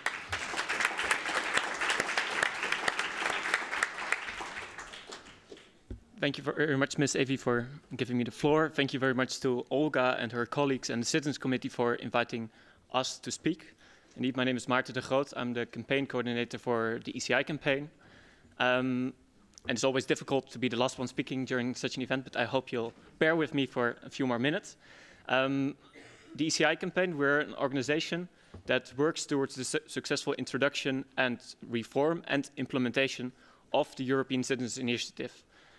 We consist primarily of former ECI organizers like yourself, basically, who have become frustrated with the instrument and who would like to see it improve because they believe in the potential that this instrument has for the future of EU democracy. We do essentially two things. We provide support to ECI organizers, and that's also how we got in touch with Olga and her colleagues who were planning the launch of this particular citizens initiative. And we do that in different ways. And at the moment, we are basically the only politically independent help desk service for ECIs, in addition to the official ECI forum. And in addition to that, we try to improve the infrastructure, both legal and digital, for the ECI to become a successful instrument for EU democracy. So the question is, what has been the experience with the ECI so far? The ECI was introduced in the Treaty of Lisbon, and it has been, the regulation has come into effect as of April 1st, 2012. Since 2012, 73 ECIs have started. They have proposed to run an ECI on a particular topic, and only 51 of them have been registered by the Commission and have been able to start collecting signatures. At the moment, there are 4 ECIs running that is collecting signatures, and in addition to the End the Cage Age, we have one on permanent EU citizenship, we have one on We Are Welcoming Europe, Let Us Help, and the last one is called Stop Starvation for 8% of the European population. From those 51 ECIs that have started collecting signatures, only 5 managed to reach the 1 million threshold, and basically to be counted as officially successful in the eyes of the institutions. While ECI organizers and supporters have faced many troubles with running their campaigns, there's one particular issue that has been the greatest source of disappointment, which is the follow-up on successful ECIs, to make sure that a citizens' initiative is not merely a petition, that's not a simple petition, it's more than that, it's a participation right of EU citizens enshrined in the treaties, and citizens' voices deserve to be taken seriously. So that's been the greatest source of disappointment. Even though the Commission claims to have responded positively to 3 out of those 4 successful ECIs, if you talk to many of these ECI organizers, they don't feel that their voices have been taken seriously. And that is indeed one of the reasons why the ECI is currently being revised by the EU institutions. In September 2017, the Commission has presented a proposal which does improve certain relevant features and in particular when it comes to making the ECI instrument more accessible and more user-friendly for citizens, including, for example, decoupling the registration and the starting date of an ECI, providing the option to give a legal status to citizens committees, lowering the minimum age for signatories from 18 to 16, so that also young people, another 10 million young people, are able to sign an initiative and participate in EU democracy, and a few more ideas and proposals to make it more accessible. The Parliament and the Council, throughout the first months of this year, basically until the summer, have discussed and negotiated on the Commission proposal, and they've taken their own position, which by and large supports the Commission's proposal. However, it must be mentioned that the Council, so the Member States, want to keep the signing age for ECIs at 18, apart from Austria, in which also the European Parliament elections, the signing age is 16, and they would like to ban the possibility to use individual online collection systems, which is actually also being used by this particular initiative, the Open ECI software that we as the ECI campaign have co-developed with IT experts in the field. The Council wants to get rid of it, which we believe greatly threatens the future of this instrument. Currently, the so-called interinstitutional negotiations between the Commission, the Council, that's the Member States, and the European Parliament are ongoing, and they are expected to be concluded by the end of the year. What is the main problem that we see in the Commission's proposal, and which has been neither effectively changed by the Parliament's position and the Council's position, is that this greatest source of disappointment among ECI organizers, the impact of successful ECIs, is not effectively addressed. And our top demand throughout the revision period in our campaigning efforts has been to ensure that the European Parliament commits to hold a plenary debate, a debate in Strasbourg, on every single successful ECI, and to end this debate by means of a vote, so that it clearly indicates we, as official representatives of citizens in Europe, expect the Commission to follow up in this and this manner. Initially, our campaign, which we co-created with Democracy International, and which was supported by also Compassion in World Farming and about 86 other civil society organizations, including all 5 successful citizens initiatives. Initially, our campaign and our demand was ignored by the majority in the Constitutional Affairs Committee. However, ultimately at plenary level, we got some success. And now the European Parliament has committed towards introducing this idea to hold at least a plenary debate on a successful initiative in their own rules. And the discussion and negotiations on that are currently ongoing. We want to make sure that also this debate, let's hope in a year from now, or a bit longer than a year from now, will not only be held on this particular, let's hope, successful initiative, but that it will also be voted upon, so that this debate will actually have a substance, and that hopefully jointly citizens, together with the European Parliament, call upon the Commission to take action, so that the argument that this is just a minority issue is off the table. Let me go to, lastly, the overall lesson. Our view is that we need to look at the ECI in a systemic sense, not through a legalistic lens, but through a political lens. It is an instrument for citizens to address issues of injustice across border, and a tool that needs to be actively supported and continuously approved, so that citizens' energy can be harnessed and made constructive. However, we need to recognize that the ECI is part of, let's say, a collective learning exercise for the EU as a whole, because this instrument challenges the very way of doing European politics, opening it up to the voices of citizens. And this also to some extent explains, so to speak, the defense mechanisms of the EU institutions when it comes to responding to successful initiatives, and the Commission in particular here. The new regulation that is expected to come into effect as of January 1st, 2020, so it does not apply yet to this particular initiative, contains some relevant improvements for this instrument. However, it will not solve all issues, and it is the responsibility of all EU institutions, including the Parliament, including the Council, including the Commission, and we argue even the national parliaments, to get more involved and to take their own responsibility in making sure that successful ECIs are taken seriously and receive a fair chance of making a political impact. One side note, the chance of getting an actual plenary debate on successful ECIs will most likely, if it is put into the rules in 2 months, will be secured also for this ECI if it is successful. Let me finish with the note: we wish the organizers of the End the Cages all the best, and we as the ECI campaign remain available for extra support and guidance throughout this challenging year.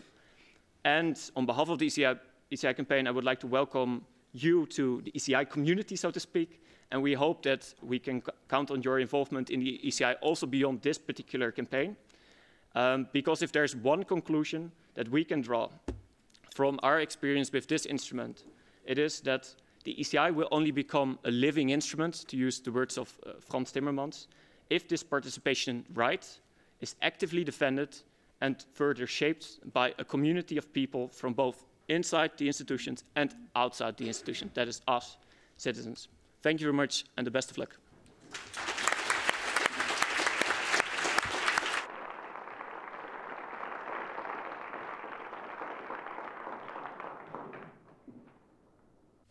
Thank you so much, Martin, for your speech. And now I would like, since we have some more minutes in order to stay together, and I would like to open the floor, and if there are some questions or statements or thoughts you would like to share with us, maybe some questions to the panelists that we had today, since we have the opportunity to have here such great examples of new models of production and consumption. If you wanted to join and to take part of these, please raise your hands and I will give you the floor. Please. Maybe yourself and show briefly. Yeah, thank you very much. My name is Mahi Klosterhalfen. I'm CEO and president of the Albert Schweitzer Foundation in Germany, which is joining the fight to end factory farming. So first of all, let me state that I'm very pleased to see so many MEPs here that support our cause. Actually, I was not aware of that there are so many MEPs, even though they are still a minority, who do support our cause and who speak so strongly on what we feel is truth and what needs to happen. So thank you very much to all the MEPs who support this. Secondly, I'd like to say that my experience is that citizens aren't taken very seriously when it comes to animal welfare. And usually there's one counter-argument that is being used, and I believe this to be a very weak argument. And this argument is that we as consumers tend to buy the cheapest products. So we don't really believe in what we're saying when we say we need to end cages, we need to end factory farming. However, we are always being told by institutions, by food companies, that everything's fine.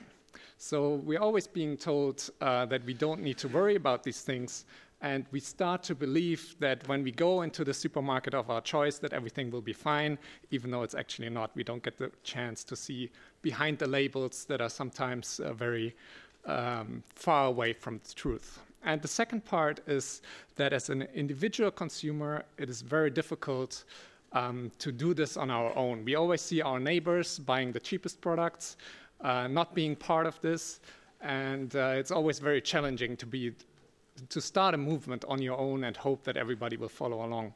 So I think the reason why we have consumers buying cheap products and citizens saying we want higher welfare, it actually does fit together, because we as citizens, we just want to raise the bar. We want to see everybody being part of this. And this is one of the reasons I joined the committee, because I think it's very important to see politicians, food companies understand this and to take us seriously, even though sometimes we as consumers don't always follow our high standards. So thank you very much.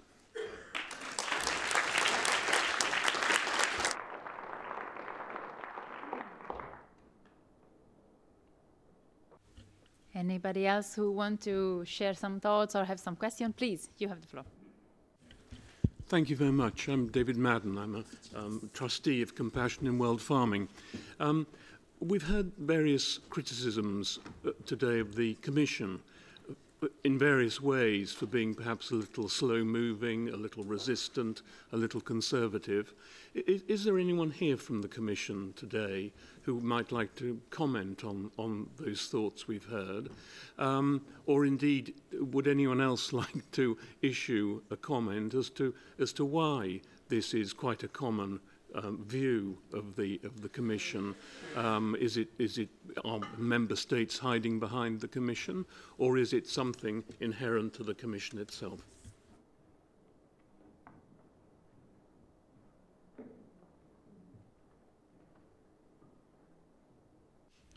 Provo a rispondere a questa domanda. To reply to your question, I'll do so in Italian. The European Commission isn't here today. Today we are the European Parliament, which is the home, the house of European citizens, and we are launching this European Citizens Initiative, and we want to give a voice to the citizens of Europe. The European Commission, however, has registered and accepted this initiative. And so, to avoid any sort of situation of conflict when we present the proposal of the European citizens, we felt that it was not a good idea to have people from the European Commission here to take a position on this initiative. This is an initiative that is really to be carried forward by the European citizens. And so, as we do hope, that we will get over 1 million signatures for this. That's our aim.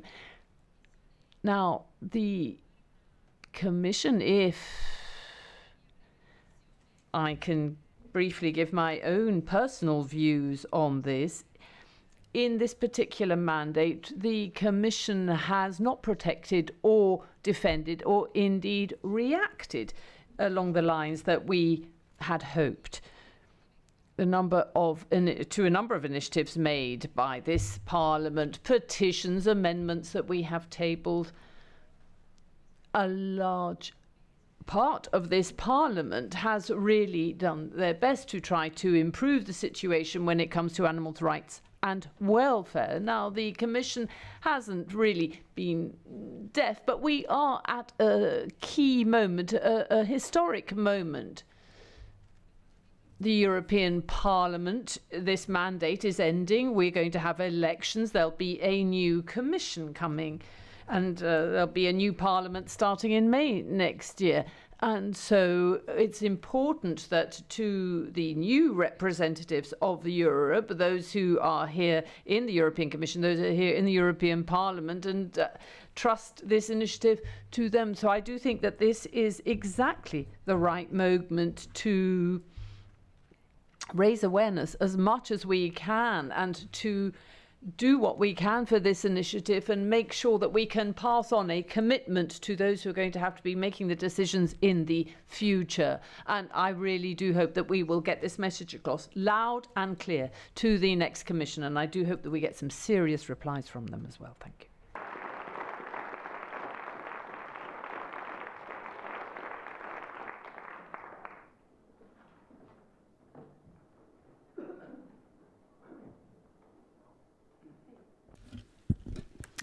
Thank you, Eleonora. Thanks to all the MEPs for the strong support and Compassionate World Farming for their leadership. I'm Reineke Hameleers from Europe for Animals, and I have a question to Ruud.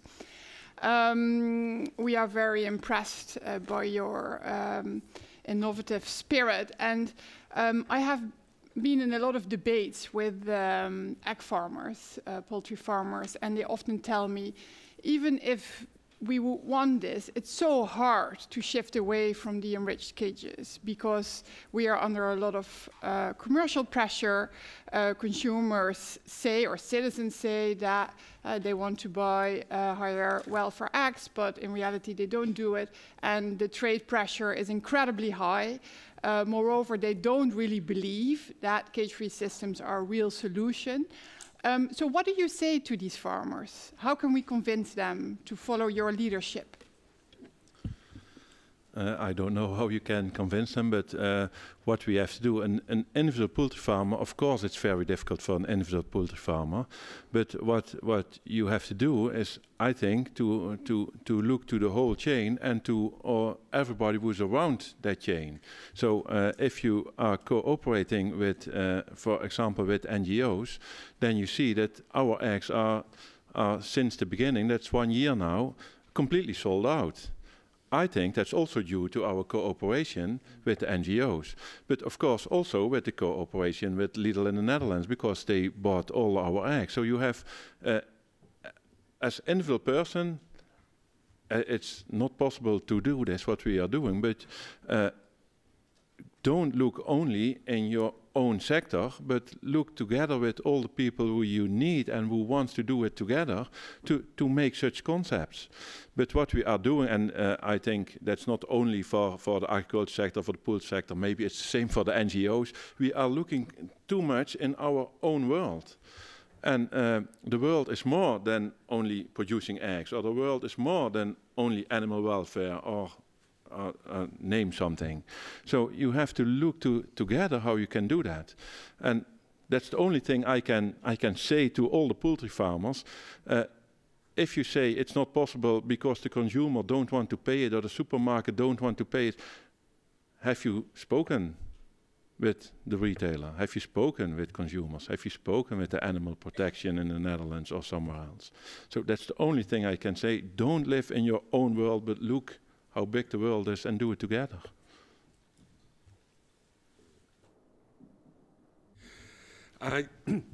Yes, could I direct a question to Mr. Vella? Lidl's doing great things in Belgium. Lidl is a very big company. Do you know if similar initiatives are taking place in Germany as their homeland, or potentially in the UK or other EU countries? Thank you. We know more or less what's happening in the rest of the group. What is strange about the company, I mean, it's right, it's the largest retailer in Europe, the 4th biggest one in the world, is that when it comes to sustainability, there is no global group strategy. So we have a framework, and then we are asked at national level to fill in that strategy. So actually today, little Belgium is the only of the 30 countries with such a 360 degrees strategy with targets, etc., etc. But that doesn't mean that in the other countries nothing is happening. I mean, we see the example of the Netherlands, very strong example. In Germany, they decided to work with a different system, but also working on animal welfare.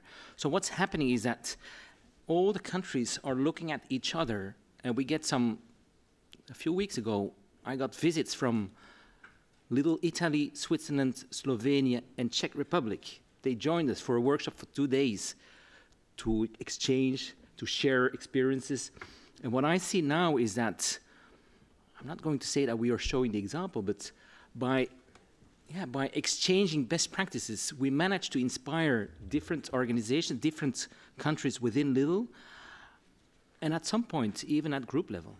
But animal welfare is, and that's maybe, I'm switching to a different topic, but that's also a question I have to you guys here, is, I mean, the way that we define sustainability, let's say sustainable fish, there is an international standard, MSC, Marine Stewardship Council. It's international, it's multi-stakeholder, it's high ambition. So it's quite easy to decide as a retailer, we go for 100% MSC, for instance. But on animal welfare, there is no European or international standard. There is one in Germany, there is one in UK, there's one in the Netherlands. So it's very difficult to raise the bar and to create that level playing field. But on the other hand, for animal welfare, a pig in a cage suffers the same way in Poland as in Belgium as in the US, while sustainable forest management is different in Brazil compared to in Sweden.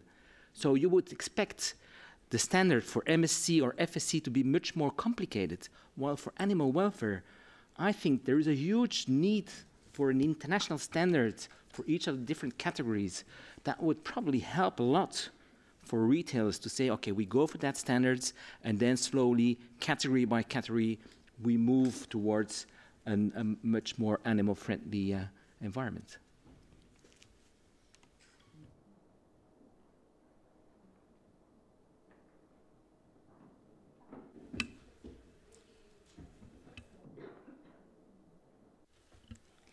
Thank you, and good afternoon, everyone. My name is Attracta Ivrin, and I come from Ireland, where I work on an environmental law initiative with the Irish Environmental Network. First of all, to all of the MEPs here today, as an EU citizen, I want to say thank you on a personal basis, and on behalf of the ENGOs who wish to support this initiative. I think the importance of MEPs listening to citizens has never been more important, particularly in the lead up to the 2019 elections. I think it is critically important that the democratic institutions are seen to listen to citizens. And I think this is a critical message that needs to be given to the EU Commission as we face into a very threatening election year next year.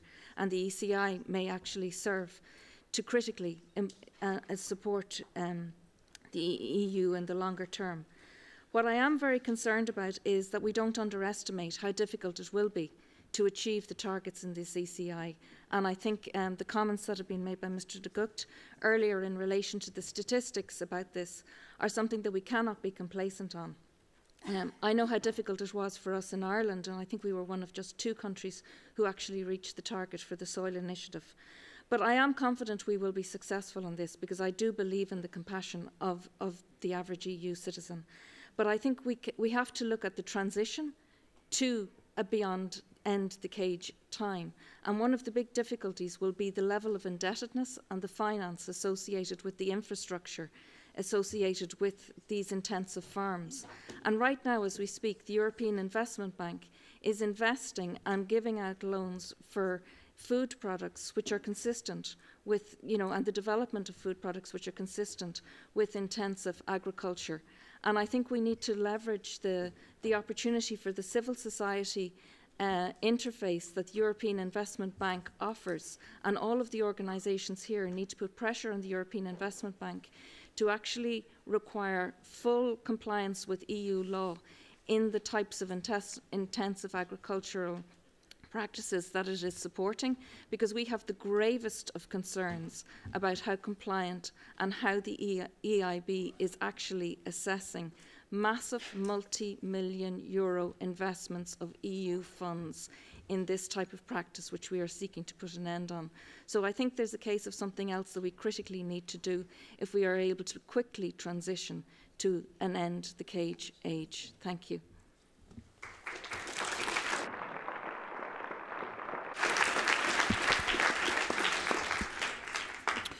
Good morning. My name is Rüdiger Jürgensen. I'm the country director for PAWS in Germany. I want to thank you for convening all of us today. I want to thank you for not just listening, but also supporting the initiative and for putting your considerable weight behind it. And I want to thank all of you for the inspiring speeches. I have a feeling that I don't just have, I pretty much know that we're going to be successful, I think. And one of the reasons is that if you look at business right now, if you look at industry, it's just not sustainable for them to think that they can carry on keeping animals in crates and cages and all that, because the consumer is not behind that anymore, and it's something that's in the air. You can feel it. You can see it in Germany. I'm sure in other countries. It's also in the numbers. If you look at opinion polls, every single poll, one after another, is passing the 80% threshold, and so consumers are saying enough is enough. I think they need more information. I think they need information on a ongoing level, but this is an emotional issue for them. And I think industry is feeling that, and I think that industry is afraid of that. And for that reason, if for no other reason, I think that this is about to end. And we're going to do everything that we can in Germany and other countries, and all of us together, I think, are going to end it. Yeah. Thank you.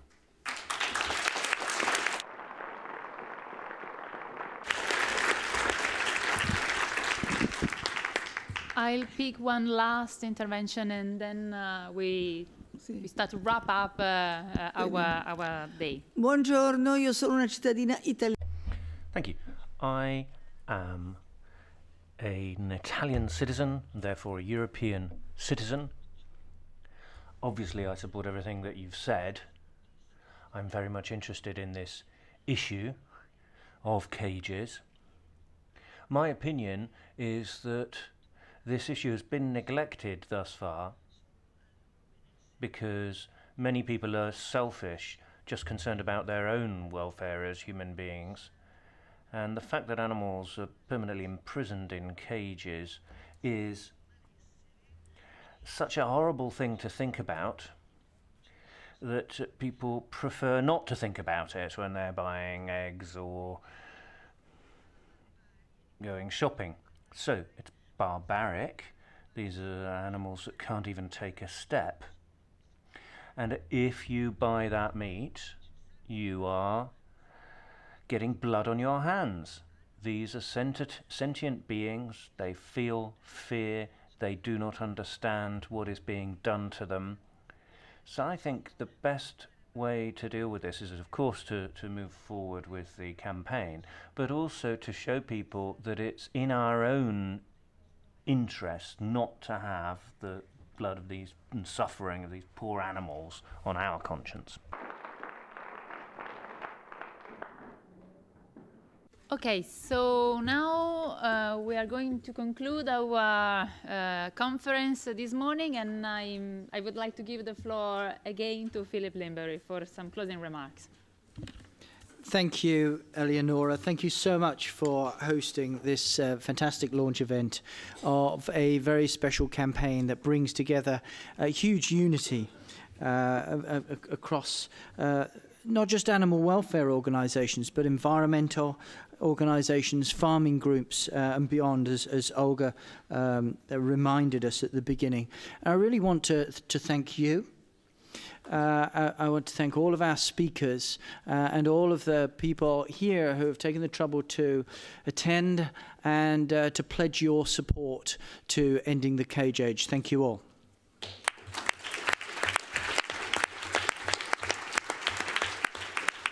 I'd just like to, if I may, just do a quick flash summary of some of the contributions from our speakers, because I think we've heard some very important things today, not least from Olga, that life in a cage isn't actually a life at all. There is a real disconnect between citizens' expectations and the actual law and practices, not least in animal welfare, and we as a society need to do better.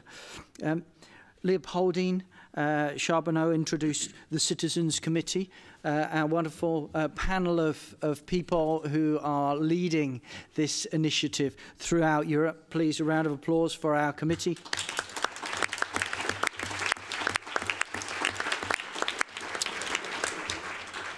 Stefan Eck talked about the need for justice for animals, that we need not only compassion but justice, and talked about the fact that, that we need a future, we need a dream. We need Stefan's dream of a future without cages, without these torture chambers. Anja Hazekamp, you very kindly talked about how the EU has taken steps. You reminded us of that, but that considering the huge industrialization that's gone on with farming, it's been too little, frankly, way too late. Particularly as it's been the European Union, it's been the Commission that has encouraged this industrialization. Marco Zullo, MEP, talked about this initiative signalling a milestone, which I too believe, a change in our thinking and a transformation in attitudes. MEP Childers talked about that we need to get enough signatures, and in doing so, it will force the authorities to act and bring on that day. MEP Kofod talked about putting the needs of sentient beings above the needs of profit. How often does that happen? In this room, we are the leaders that are going to make that happen. That day of reckoning is coming. MEP Castaldo asked Do cages cause suffering? And I think the answer there was very clear. He answered his own question, that science has proved beyond doubt that cages cause unbearable suffering and need to go. We heard from our leaders in industry. Ruud Zanders talked about the wonderful work that's been done at Kipster. I learned something today that you are perhaps the only near-vegan poultry producer in the Netherlands, maybe in Europe, who knows. Fantastic, lovely to meet you as such a unique person who is leading the charge. But you're also showing something very practical, how it is possible to keep laying hens in decent conditions that makes a profit, where the eggs are flying off the shelves, and that squares that question put to you by your visitors from Africa. Why are you giving those good grains to farm animals? And that gets to the heart of the cage age, that actually it's wasteful and inefficient. We heard from Little Belgium, from Philippe, that how targets for animal welfare in the company are amongst the most important of a whole suite of targets, that you're looking to grow your animal-friendly products by a tangible margin year on year, and that you're setting the bar for eggs at free range, pushing for real impact. I think that's very important. We heard a warning from Martin de Groot, who warned that out of 51 ECIs, we cannot be complacent because only 5 got across the line. But I know that with all of the energy, the enthusiasm, the positivity, the sheer determination, the compassion in this room, that this ECI is not just going to succeed, but it's going to succeed hugely, not in just getting across the line, but in causing ripple effects that rip the cages out of their sockets. We heard from MEP Flack, from John Flack, a self-confessed heavyweight in MEP circles, how he's been on a journey and encourages us all as citizens to go on that journey, and called on the UK post-Brexit, if that happens, to herald a new era of leadership from the UK on animal welfare. MEP Marcellus supported thoughts, along with Tilly Metz, that most citizens, 94% I think was the quote, believe that animal welfare should be protected, and that cages are a mirror of a sickness in society, and we should not look away from that mirror. Pascal Durand talked about that attitudes are changing, that people are looking at that mirror and demanding change. MEP Ferrara talked about that need to change in our thinking towards a responsible consumption model and a production system without cages. And it was MEP Stellos from Greece who talked about what I think is critical in our success, the fact that our moment, our day is yet to come, that a new generation of people are much more aware, much more sensitive about these issues, fully supportive of this initiative, that we have the young people with us, the youth with us. And do you know what that means? That means we're going to win. We are going to bring an end to the cage age. Thank you all so much for being superheroes, for bringing on that new age, for bringing closure on the dark ages, for bringing light to all of those sheds that have never seen that shard of light before. We are superheroes. We have the young people with us. We're going to hold to account those who have kept the cage age there by turning a blind eye. The future is very special. The future is compassionate. The future for those animals that so far have not lived before they've died. The future for them starts here. Thank you so much for bringing it on.